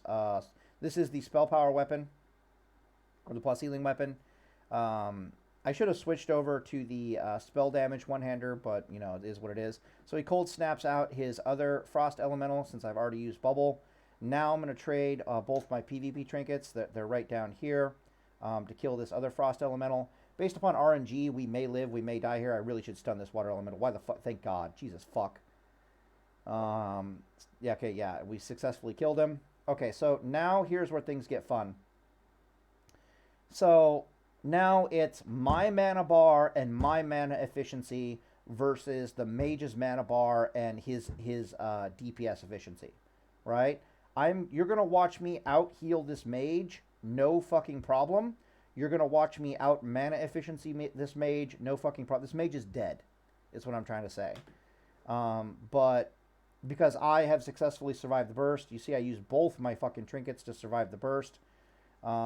This Mage no longer has enough mana to kill me anymore.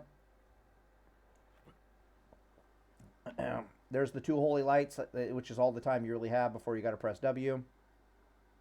He sheeps me. Okay, that works.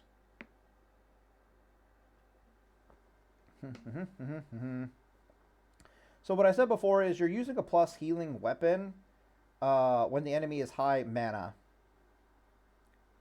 Another counter spell. That's not going to last very long. Okay, cool. It doesn't last very long because of the improved concentration aura.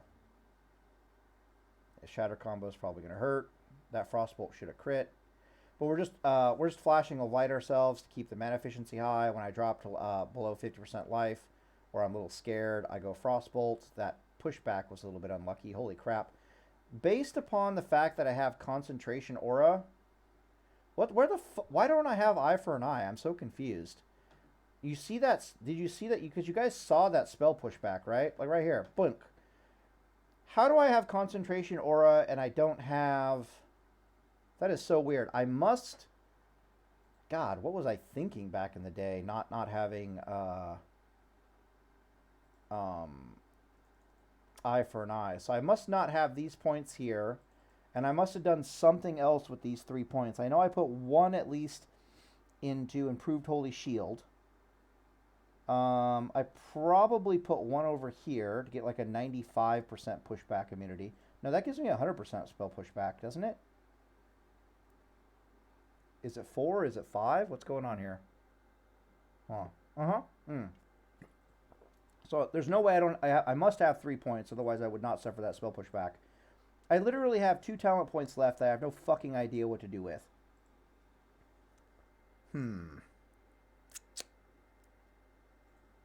Maybe what's going on here is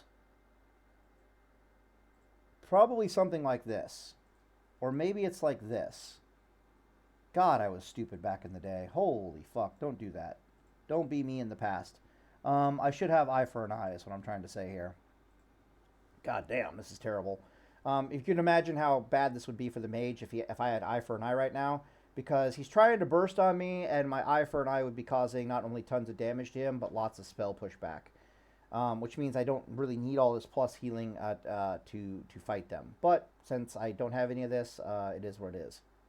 There's a spell steal. He stole freedom from me. He'll sheep me.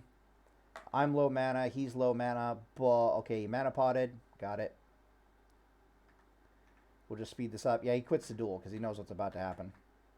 But that's basically what it looks like. We haven't used bubble yet. He hasn't burst on me yet. That's interesting. Where's your burst? I'm just going into the future. This is the second duel. Ooh, ow, ow. Ooh, what happened? Okay. Oh, exiting dueling area. I might die because I got to get back into the duel. But this is the Argent Defender. He doesn't have any more. He doesn't have mana to kill me anymore. Like, that's the problem. It's like, okay, we'll mana out. I'll grenade him. Okay, cool. Flashes of light. We're back at it. Okay, now he goes for the burst. Interesting. Huh. No idea. But we're going to trade bubble to kill this Frost Mage. I see him cast a spell on bubbling. Bada bing. Okay, cool. Let's just kill this stupid pet really fast. Again, our auto attack is not reduced at all in this Paladin build, so we killed the Frost Mage. Now we're coming after him. He sheeps us. There's the other Frost Mage he's going to pop out here. But he doesn't have any mana, so how's he going to burst on me with no mana? Like, I don't give a shit. I have tons of MP5 in this thing. This thing has the 4-piece Lightbringers, if I recall correctly. So it's got like over 100. It's got like 150 MP5. Yeah, so now he's low mana. I'm low mana. Does he quit the duel again? Okay, he drinks. I drink. But the difference is, if he can't kill me with the water elementals from full life and full mana and his CDs, how the fuck is he going to kill me without them? And the answer is, they just can't. So if I just go into the future here, you can see that he's getting ground down over time. Like, remember, he used to have full mana and full life. We can look at the end here really fast. Okay. Oh, ice block. Freeze. Counterspell. Freedom. Judge. Oh, yeah. We gotta talk about Seal of Vengeance, don't we? Oh, God. And he's, yeah. I have Reckoning? No, I don't have Reckoning. So the judge is gonna, oh, flat. Okay, that's fine. What is there to say here? Go into the future. A lot of this video is me fighting a hunter, which I think is hilarious. really good long fight with this hunter. Holy shit. Neither of us could really kill each other. It was kind of funny. I'm trying to find a vengeance clip so we can talk about the different seals here really fast. Need to find someone I put 5 out of 5 vengeance on. But I don't think we're going to find it in this video series. Vengeance is a bit wonky. Okay, alright, so this is probably good enough. Alright, we'll start out here. So, damn it, what the hell?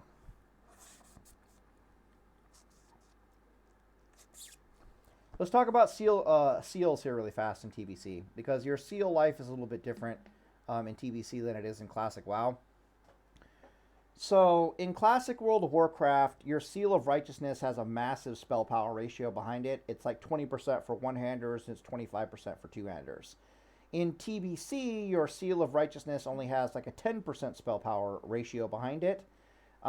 She'll do decent damage. I think I got it recorded somewhere. Yeah, like the stuff over here, what's going on. Two-hander, 155 spell power.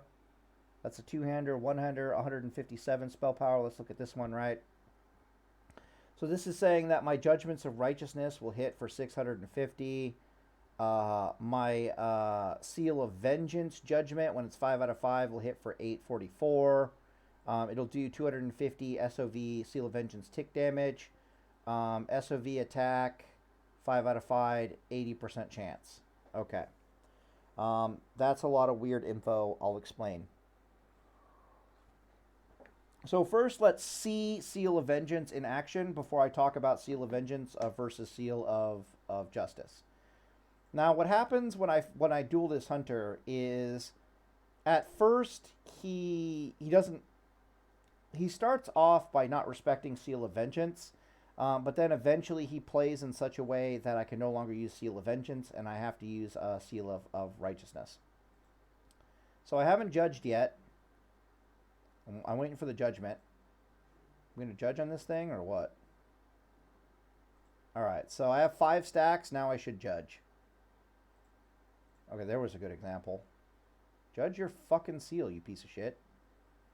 I hear Judgment's a good spell, Pally Time. Fuck off. God, I'm yelling at old Pally Time because he's a fucking animal. Look at this shit. Judge your fucking seal. Is it tons of mana? Is that why I'm not judging the seal? I don't understand. Judge your fucking vengeance. Judge your fucking vengeance. Holy crap, you piece of shit. Paladin, what the fuck are you doing? Judge your goddamn seal. Judge your goddamn... Just die. Thank God. Fuck off. Apparently we can't find it in this video. Jesus, that was painful. That was painful. TBC. Paladin vs. Mage Guide. No. More Reckoning Duels. No. Paladin vs. Rogue. There's a guide. Okay, cool. Just search TBC. Sweet. Reckoning. Not More Reckoning Duels. Where's the normal Reckoning Duels? Holy Reckoning. Random Duels. Part 2. Paladins, Ellie Shamans. I don't remember doing Ellie Shamans. Holy Reckoning Duels, TBC, Rogue, and Mage. Okay, cool. Let's pull this one up. I know exactly the thing that I'm looking for here. Yeah, it's this guy. Thank God it was actually right here. Okay, right here. Perfect place. Okay, so now we actually get to look at Seal of Vengeance done properly. So I'm fighting a warrior. Okay, Hodge stun him. You can see I got 1 stack of Seal of Vengeance. Seal of Vengeance puts a dot on your opponent, stacks up to 5 times. But the judgment damage varies based upon how many stacks you have on the target. If you have 5 stacks of Vengeance on the target, and you hit them with an auto attack that would proc Vengeance, but they're already at 5 stacks, so the proc is wasted, it instead just immediately does a tick of damage to them. And there's one scene in the duel videos where I have Reckoning Charge, and one of my attacks basically procs Seal of Vengeance twice. on top of the fact that Seal of Vengeance also ended up ticking for damage, like a fraction of a second before that. So you see like two white hits on the target, and then you see 3 Vengeance ticks pop up. That's because every time it procs at 5 stacks, it resets the cooldown of the Seal of Vengeance stack, and then immediately does a tick of damage to make up for the reset. This is of particular note when you are using a two-handed weapon. The ideal speed, even though it doesn't exist in TBC, the ideal speed for a two-handed weapon in TBC would be like a 3.2 speed weapon, because that's going to be a weapon that both gives Seal of Vengeance the 3 seconds it needs to tick naturally on its own, and then when you hit them with the weapon, there's a high chance that you'll proc another Seal of Vengeance, and when you proc another Seal of Vengeance, it'll reset the Seal's duration back to 100% and give you another tick. Whereas these fast one-handed weapons, they can reset Seal of Vengeance more often, but that just means Seal of Vengeance won't tick on naturally as often.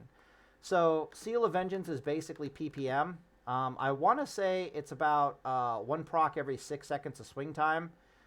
So when you're using a two-handed weapon, it's not a 100% chance to proc with a two-handed weapon, but it's like, 80-90% chance to proc with a two-handed weapon, somewhere around there. These one-handed weapons have like a 35-ish% chance to proc Seal of Vengeance, or maybe even less. But you'll see that sometimes, yeah, I'm hitting the guy, it's not proccing. I'm hitting the guy, it's not proccing. But if you look down at the bottom right of the screen here, I'm about to judge damage. See, there's the judgment going down. Notice that at 1 stack, my Judgment of Vengeance only did like 465 damage. This is me using the spell power one-hander as well. So we can go over here. I think I'm at 700 spell power. Come on, stop it. F11? Like, what do you want from me? Fuck off. F11? Pause. Thank you. Come over here. Go to TBC, go to gear, go down here, get out of this piece of shit. We want Vengeful Gladiator Salvation, Vengeful Gladiator Pummeler. Where's the fast one-hander with spell damage and healing? Yeah, I think it's this thing. So 1.6 weapon speed, 250 spell power, blah, blah, blah, blah, blah. I don't think I put plus healing on this thing. I think I put spell damage and healing. Or I just did... No. I remember, yeah. The spell damage and healing one's just better. Look at this. 81.27 versus 40. I mean, I could click button and put 40 on it if I want to. That's kind of terrible. But if you scroll down here, you can see our spell damage is like 723. If we look at the numbers over here, it's saying that we have 570 spell damage or spell power. Okay, this is the 1.6 speed one. So, okay, yeah, that makes sense. Somehow this build has 830 spell power, and probably because the shield is a...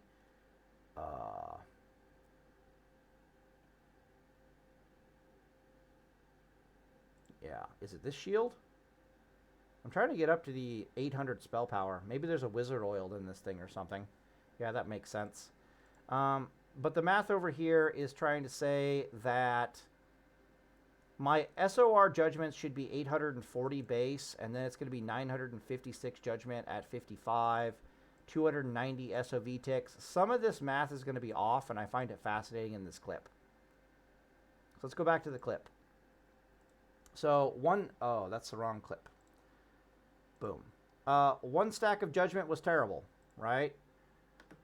But let's just keep stacking it up. Attack, attack, attack. Not every attack procs a vengeance. Okay, got 3 stacks of vengeance now. All right. I think it gets up to 5 really fast here. 4. And then 5. Okay. 5 stacks of vengeance on the target.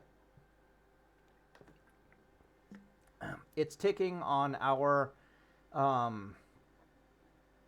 it's ticking on this warrior for 220 damage. Part of this is because the warriors actually have a fair bit of spell damage reduction, so it's not hurting them anywhere near as much. in TBC. Our boy here has a fair bit of spell damage reduction. Also, he has a flask on him. What the balls? Go figure. But you can see that the fight at this moment looks a little sus, right? I'm going to need to bubble here in a second. Yes, I have plenty of mana, but dear God, is my life low. The warrior has taken, you know, 1/3 damage, but because I've now stacked 5 stacks of vengeance on him, the fight is going to turn rapidly into my favor to an alarming degree. Watch how much this next judgment damage does. So that 360 tick, I think is the vengeance tick. Oh, okay, that makes sense. So this 202 is the consecration. Got it. So that 202 is the consecration. Okay. That 360 is the vengeance tick. There's the bubble. Does that line up with my old data? My old data has has more or less spell power. Yeah, it's saying 290 SOV tick, and this guy took 360 SOV tick. It's probably because, oh, he's Death Wished, and he's probably in Berserker stance, so he's taking more damage than normal. Okay, that makes sense. You'll notice that Judgment of Vengeance hit him for 1300, and I don't think it crit. Like, what the fuck? What I think is happening there is... Let's go back over here to our old data. Judgment's supposed to be like 950 base, but I think this guy's in Zerker stance. So it's like 950 base, but I think this guy is both in Zerker stance with Death Wish right now. And Death Wish is going to increase the amount of damage he takes by 20%, and then Zerker stance will increase the amount of damage he takes by 10%. So this 1300 is not normal, but you'll also notice that it's way more fucking damage than it was doing when it was only 1 stack. So Vengeance, I'm a little sad because I don't get to refresh the stacks on him here. But you can see that the duel is going to basically be rapidly going into my favor from here. I switch over to Seal of Righteousness because there's no point in me trying to stack another 5 stacks of Vengeance on him. That time has passed. The duel is going to be over before we even do that. So we can see what... Okay, yeah, the Judgment of Righteousness hits for 905. But again, our boy doesn't have Death Wish or anything up right now, but he does have Zerker stance. So Vengeance Judgment at 5 stacks does noticeably more damage than SOR does, but SOR is still kind of a war in a can. Judge, another 1,000 damage. The SOR thunking away. It's like almost as much as the... Okay, that's interesting. One of these is my Holy Sheet. No. One of these is my Vengeance. That's not true. I don't know what the fuck that is. That's funny. Like, okay, so some of this is my Holy Shield doing damage. Like that's... One of these is a Holy Shield proc. One of these is a Consecration proc. One of these is a Sanctuary proc. Probably that 50. Yeah, that would make sense. Okay, yeah, okay, this makes sense. The 90 is the white damage. The 50 is the Blessing of Sanctuary. One of these two numbers is Holy Shield doing damage, and the other one is SOR doing damage. But I have no fucking idea which one is which. Based upon that, yeah, this right here, the 50 and the 235. Okay, so the 50 is Sanctuary, and the 235 is the Holy Shield. Okay, which means that the 250 something was the SOR. Got it. But we put Justice on him to slow him down, and he's just going to die over here. Yeah, too much damage. Too much holy damage. So, I really like Seal of Vengeance. Seal of Vengeance doesn't get amazing until you start twisting it with Seal of Command. Seal of Command can twist into just about anything. So you can twist Seal of Command and Seal of Blood. And if you proc Seal of Command can also proc Seal of Blood. Seal of Command can also proc Seal of Righteousness, I do believe, in TBC. And Seal of Command can also proc Seal of Vengeance in TBC. So if you're seal twisting with a slow two-handed weapon and you're going Command into Vengeance is absolutely amazing because it really lets you put the Vengeance stacks on the enemy. And of course, when it procs, it automatically ticks. So if I go over here and we go over to the Twin Blade that I'm kind of fond of, the Twin Phoenix Blade that I'm fond of just because it has so fucking many, it gives me so much HP even though I'm out using a two-handed weapon. This thing is a 3.6 weapon speed. Again, I would prefer it to be 3.2, but 3.6 isn't the worst thing in the world. If I twist this with Seal of Command and I'm using Seal of Vengeance, it's absolutely awesome because when I proc Seal of Command, there's a really high chance that I get 2 Vengeance procs on the target. Not only do I have a better chance of refreshing and keeping Vengeance up on the target, which can be an issue with the faster one-handed weapons. As you saw, it fell off the Warrior. Not only does it help me keep the stack up, but when they double the weapon speed gives it enough time for Vengeance to tick on its own. And then in comes the Seal Twist, which might proc twice. When it proc twice, and I have a clip of that in one of these videos somewhere, literally I hit once, and the next thing I know, Seal of Command procs, double Vengeance procs, the Vengeance also ticks. The next thing I know, the 3 Vengeance procs do like 1,000 damage on top of Seal of Command doing like 600 damage or whatever the hell it is. And the Judgment damage in 5-stack Seal of Vengeance is absolutely amazing. So I'm a big fan of Seal of Vengeance. Seal of Righteousness is still really good, though. Perfectly twistable with Seal of Command. What else is there to say there? I don't use Seal of Blood with these builds, like ever. But if we go back to killing that Druid in the thing, you'll see that in the 15-second DPS window, when you're doing these weird 15-second DPS windows, typically what happens, this is if you're trying to kill a Druid, right?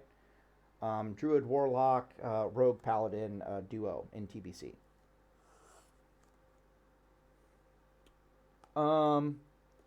This burst starts with you putting 5 stacks of Vengeance on the Druid, and then you judge Seal of Vengeance into the Druid, but then you immediately swap over to Seal of Righteousness for the 5 auto attacks, if that makes any sense. So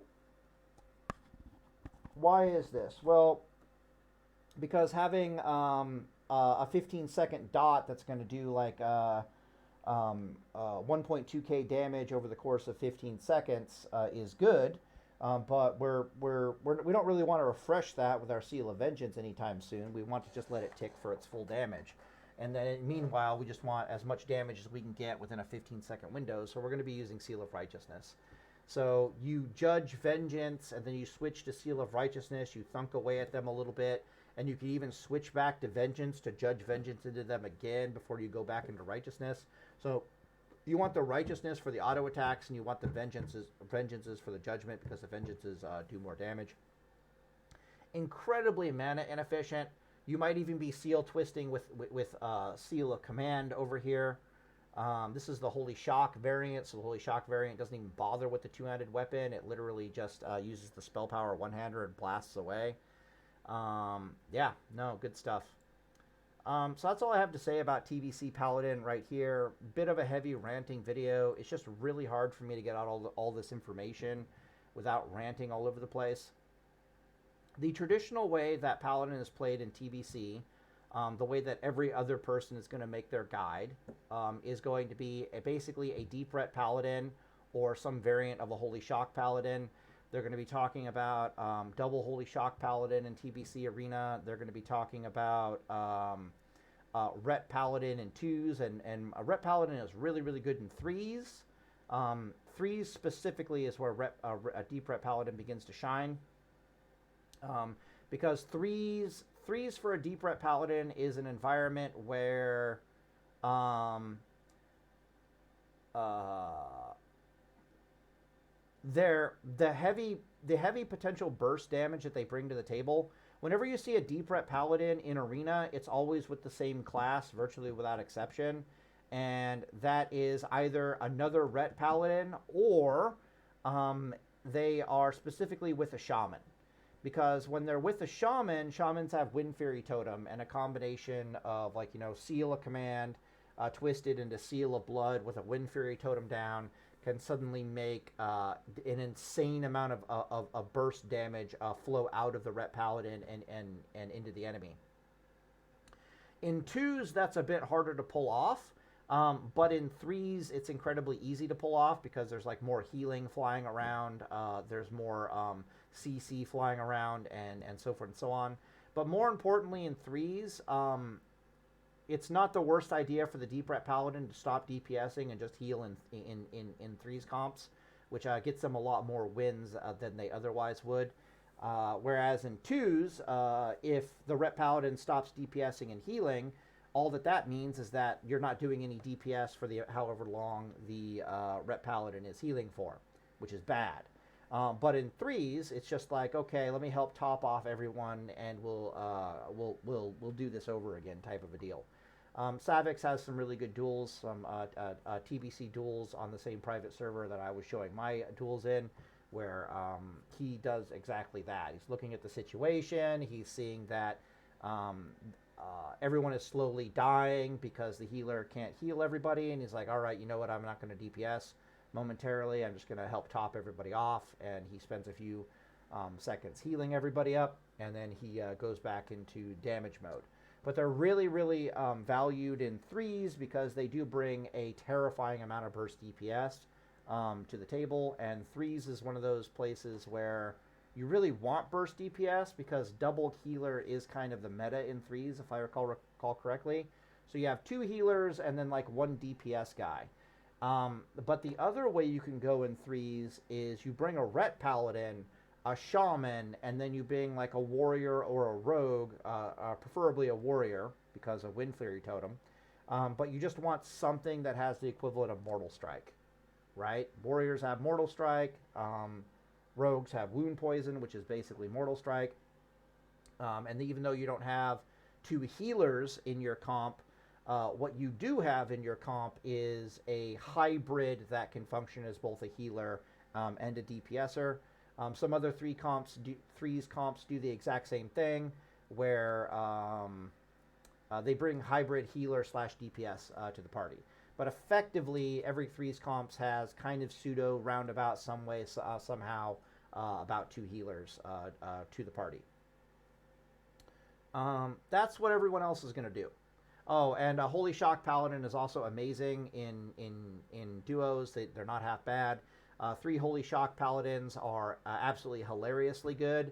Holy Shock, when it's 5 Holy Shock Paladins, it's just good luck getting 5 Holy Shock Paladins together, but they're one of the better 5 comps in my personal opinion. They get to burst the crap out of people. They're extremely hard to put down in that comp because of all the bops and bubbles and heals and all that shit. It's like, Jesus fucking Christ. Shock Paladins are no joke in 3s and 5s. But for 2s, Prot Pally Rogue is insane. Yeah, this Paladin right here in 2s, pair that with a Rogue, holy fuck. Like, I absolutely love it because I get to shit on the meta builds. Like double Rogue, no, I'm going to fuck you up. Warlock Mage, hey, watch us fucking murder you in under 30 seconds without you being able to do a fucking thing about it. Absolutely amazing. Love the Prot Paladin. The only thing it really struggles with that I found was like double Mage. And even then it was because I was a human Paladin. I didn't have eye for an eye. And I was playing Holy Shock quite a bit. It took me a while to figure out that, nah, I really need to go Argent Defender against these double bursting mages, and I really need to take eye for an eye, not for the damage it does, but for the spell pushback. I'm willing to bet that this build right here versus double mage would have like a 60 to a 65% win rate against a double mage, but you're going to have like a 90% win rate against double rogue, which is a top tier build in a very popular top tier build in 2's TBC. And against a druid warlock, you're going to have like an 80% win rate depending upon RNGesus. Really, really good stuff. So anyways, on the video here, and Deus Vult. But yeah, those are the unique paladin builds that I really like to do. It's also great for duels and 1v1s and open world situations and blah blah blah blah blah. Anyways, on the video here, and Deus Vult. A lot to say, a lot to say, a lot to say.